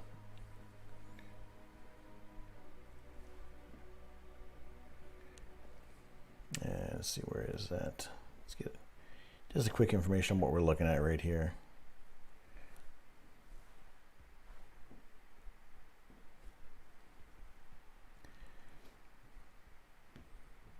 Yeah, so again, it's probably one of the more photographed nebulas. And actually, sorry, it was 1054, not the 1500s. I'm sorry, 1054 was when this nebula was discovered, or when this star had exploded.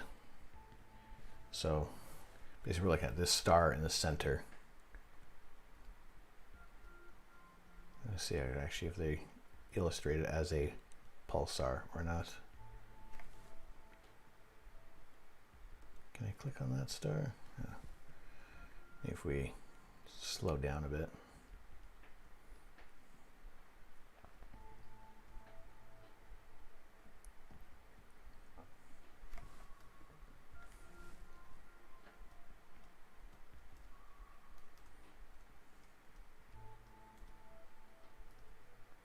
Yeah, it would be interesting to see if they actually illustrated it as a pulsar or not.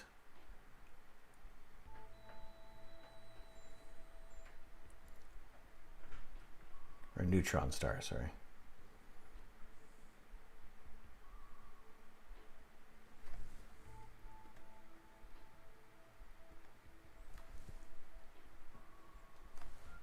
Can I go to, let's go to, there you go, let's turn our exposure way down.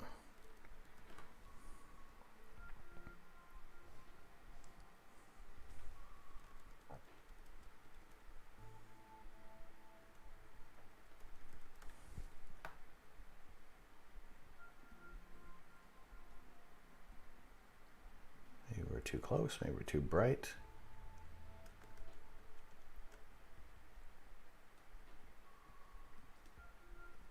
That's why. All right.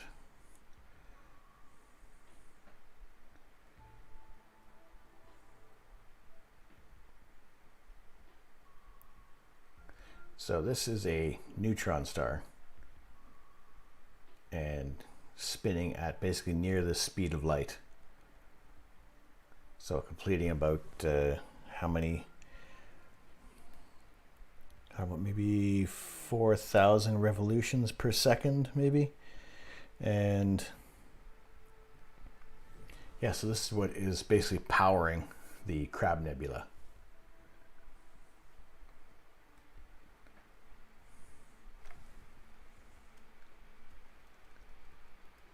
Yeah, thinking, yeah, if I keep bumping up the exposure, it's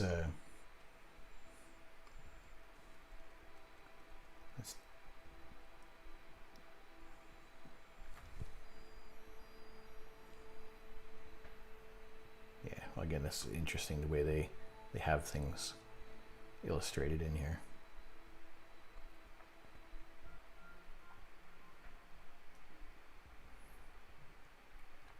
See how far out I have to go to kind of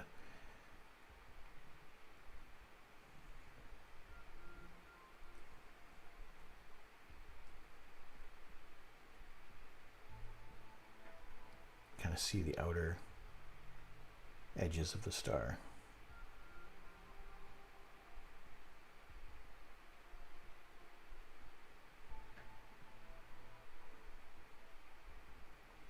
Now the density of a neutron star is basically about fitting, is where all the space between the atoms is just compressed into a very concentrated amount of area. And I guess a good way of looking at it is if you could fit 1 billion elephants into a chapstick case, and that would kind of be representative of the density of a neutron star.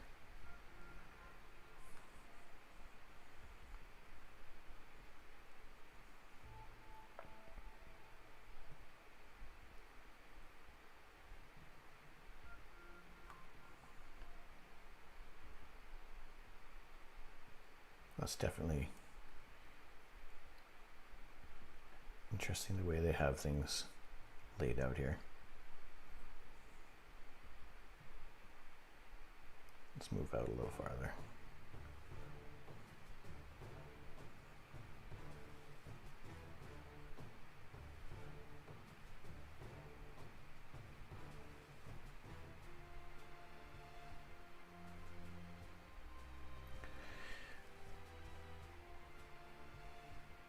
Well, it looks like I could not find our Trifid Nebula, or Northern Trifid Nebula. Bump out the exposure, maybe too much there. Again, playing with the settings.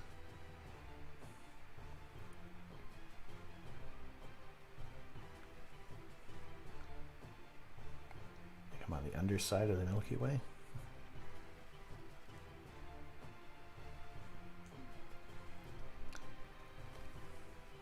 Well, that's kind of generally where the area of our target was.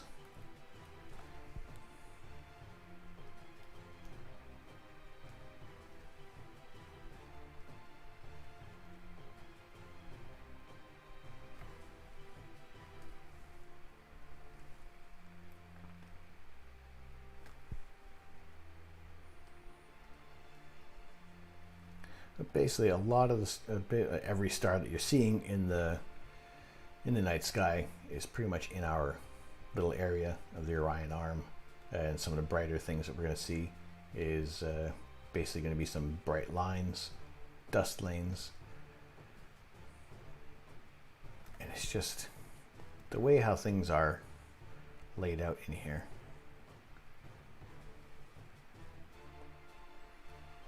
You can really start to notice just how much how much space is in space.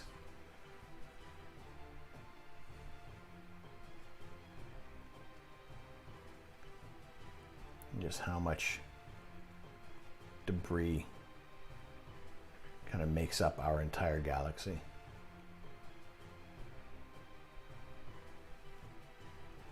Let's not throw up here. What's this down here before we kind of bail out a space engine?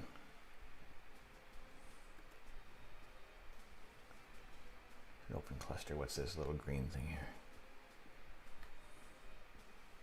Let's go to that nebula, and then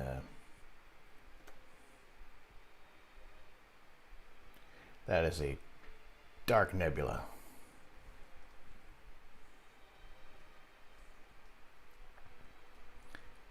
So something like that, when you're looking, that would almost be when we're looking at the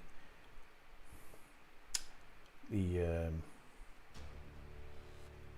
was it the Seahorse kind of nebula last week. So it's a really dark patch. Let's see if I can bump up the exposure a little bit here.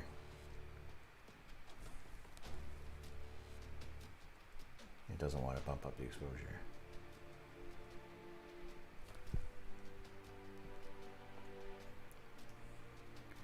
But yeah, these dark patches of dust and gas kind of block out areas that's really only seen when you're using the infrared, because through visible light you're not going to be able to see much through these dense clouds. And yeah, I don't know if you can actually see through, if they have different wavelengths that you can see, but I'd have to look farther into those options and have a look, because that would be, you sometimes see images like this where they say scientists don't know what's behind this dark patch, because you can't see, and really it's just you can't see invisible light. But you throw it in infrared or X-ray, then you get some other areas that are visible. Yeah, let's orient ourselves in the right position.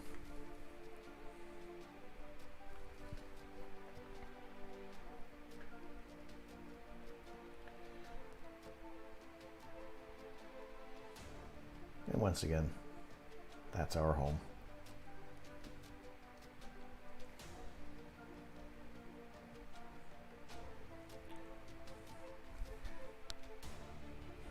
And just up to the right of our planet is basically everybody's favorite constellation of Orion.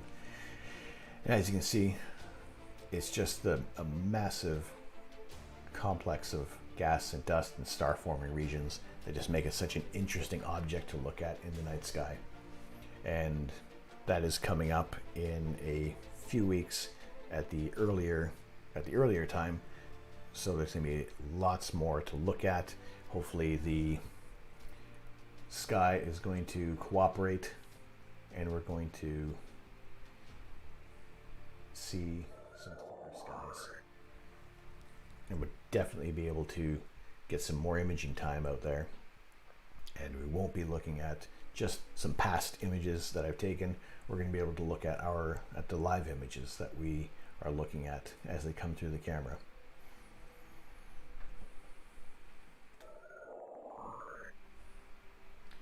So unfortunately,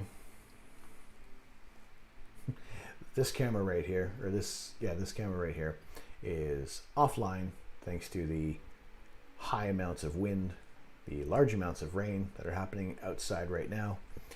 And I really hope that this weather can clear up and be a lot more cooperative, because I definitely want to be back out there imaging the night sky, bringing these images to you live, and yeah, just being able to see some of the sights that are out there just beyond our eyesight, because cameras are going to pick up a lot. They're going to be able to absorb these photons for much longer, and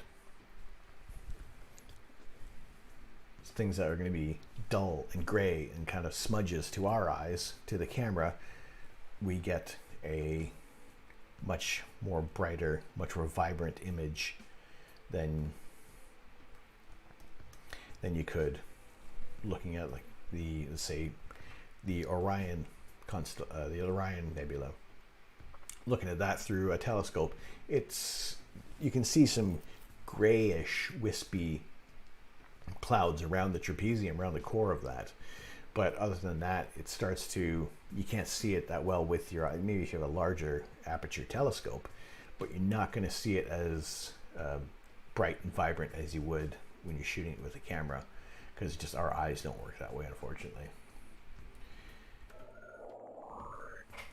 And definitely with the Northern Trifid Nebula, it's a very dim target, a very small target. Like I said, only 3 light years in diameter, still smaller than the distance from us to our next closest star. and where there are other complexes out there that are either closer and larger, they're brighter. So they're those targets that are much popular, and they're going to be everybody's going to be imaging that, and there's almost no shortage of those online. But I think, again, from being able to take our images that we're shooting, looking at them as they're coming through the camera, is just making things a little more special, a little more special. And being able to call it our image is just what separates it from looking at that versus what you see in a magazine or on somebody else's Instagram page, or even when I post on my Instagram page. It's still not going to be the same feeling as when you're looking at it come through the camera for the first time, because there's just something about that whole process that you're doing of getting everything set up, getting the telescope mounted, getting it polar aligned, getting your focus right, getting your guide camera set up. And I guess it's that whole labor of love and this payoff that you get from an image.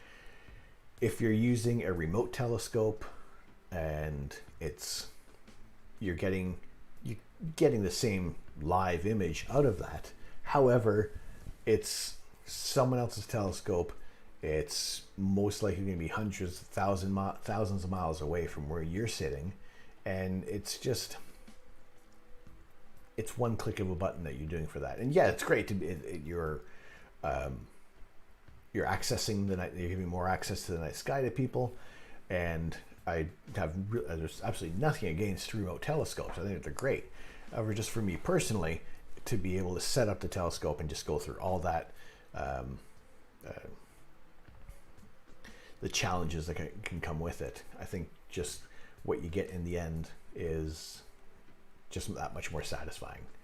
And I hope that we're going to have clearer weather and we can enjoy these moments together much in the very near future.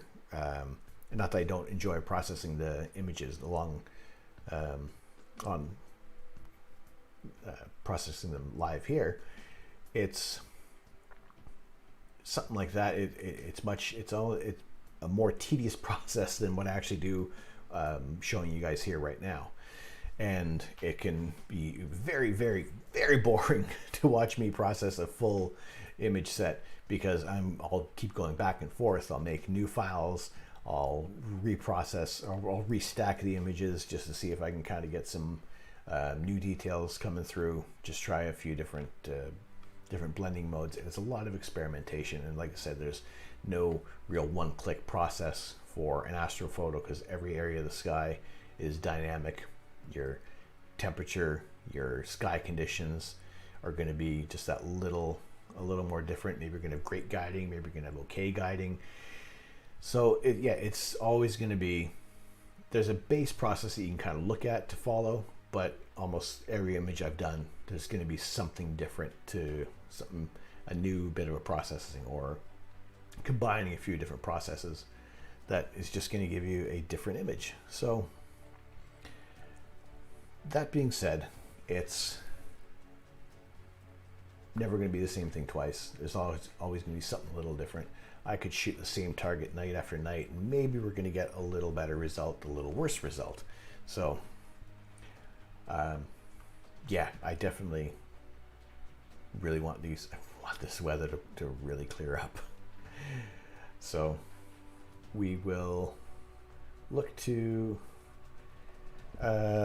see what the weather is going to look. Actually, let me have a quick look at what the weather wants to do, because Monday was possibly be looking a little better. Right now, we're probably expecting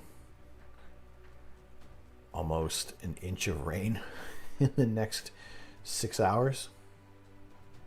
So yeah, I'm gonna have to double check that. I think everything's gonna be fine outside, but yeah, we got high winds, which are dying down shortly, which that's fine. But Sunday night, no, Monday night, I'm gonna say Monday night, It says possibly 9 o'clock, 10 o'clock. The sky is going to clear up a bit. We have 13-mile-an-hour winds. It's not too bad. So let's put a pin in Monday, and hopefully we can actually do some live astrophotography later Monday night, which would be about 9 o'clock it'd be 9 o'clock Greenwich Mean Time. So for anybody who's watching in North America, there's only going to be a 4-hour time difference. So let's see, 9 o'clock, that's going to be, that'll be 5 p.m. in Eastern Standard Time. And yeah, hopefully everything can kind of clear up a little bit. And the weather, really is just looking at those clouds on Monday. So there isn't going to be any rain, so I can actually kind of take the cover off, hopefully, and just kind of air everything out and have that all ready to go. And it really looks like Monday could be promising, and it is. Like I said, it's close enough to the forecast that, fingers crossed, we're going to have Monday for some live astrophotography.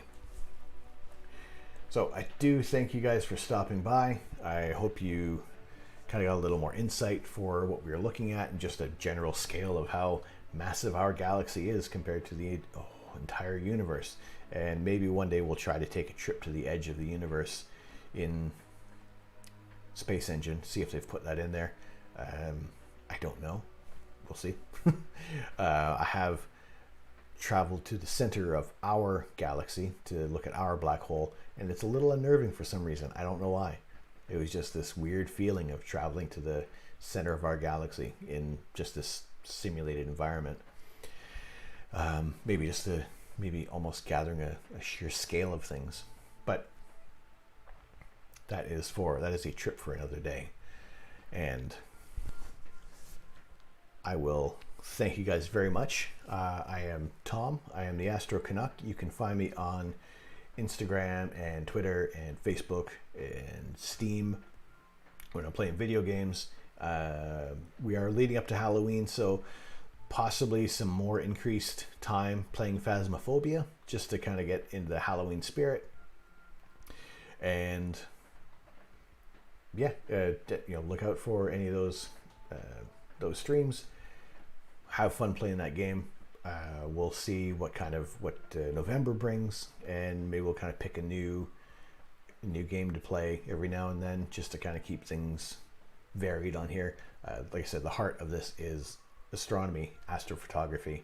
If you have any questions, just feel free to contact me on any of the platforms, and I will do what I can to kind of help you out there, or just even relay any experiences that I've had to relate to your query, and even just to talk shop about astrophotography gear. I'm just always happy to learn about any new things. Maybe you've learned something that you kind of want to pass along, and chances are I haven't explored that option. So it's always a great thing to try other things out, and everybody has their own thing that they're doing. And my thing is that I'm not here to change the world. I'm here to share the universe. So I thank you very much for tuning in, and I hope to see you again Monday night when we are doing some more astrophotography. Have a very good night, have a very good afternoon, have a very good morning wherever you are, and yeah, stay tuned on all my other social media channels, because I will post up when I'm going to be going live. So thank you very much. Take care.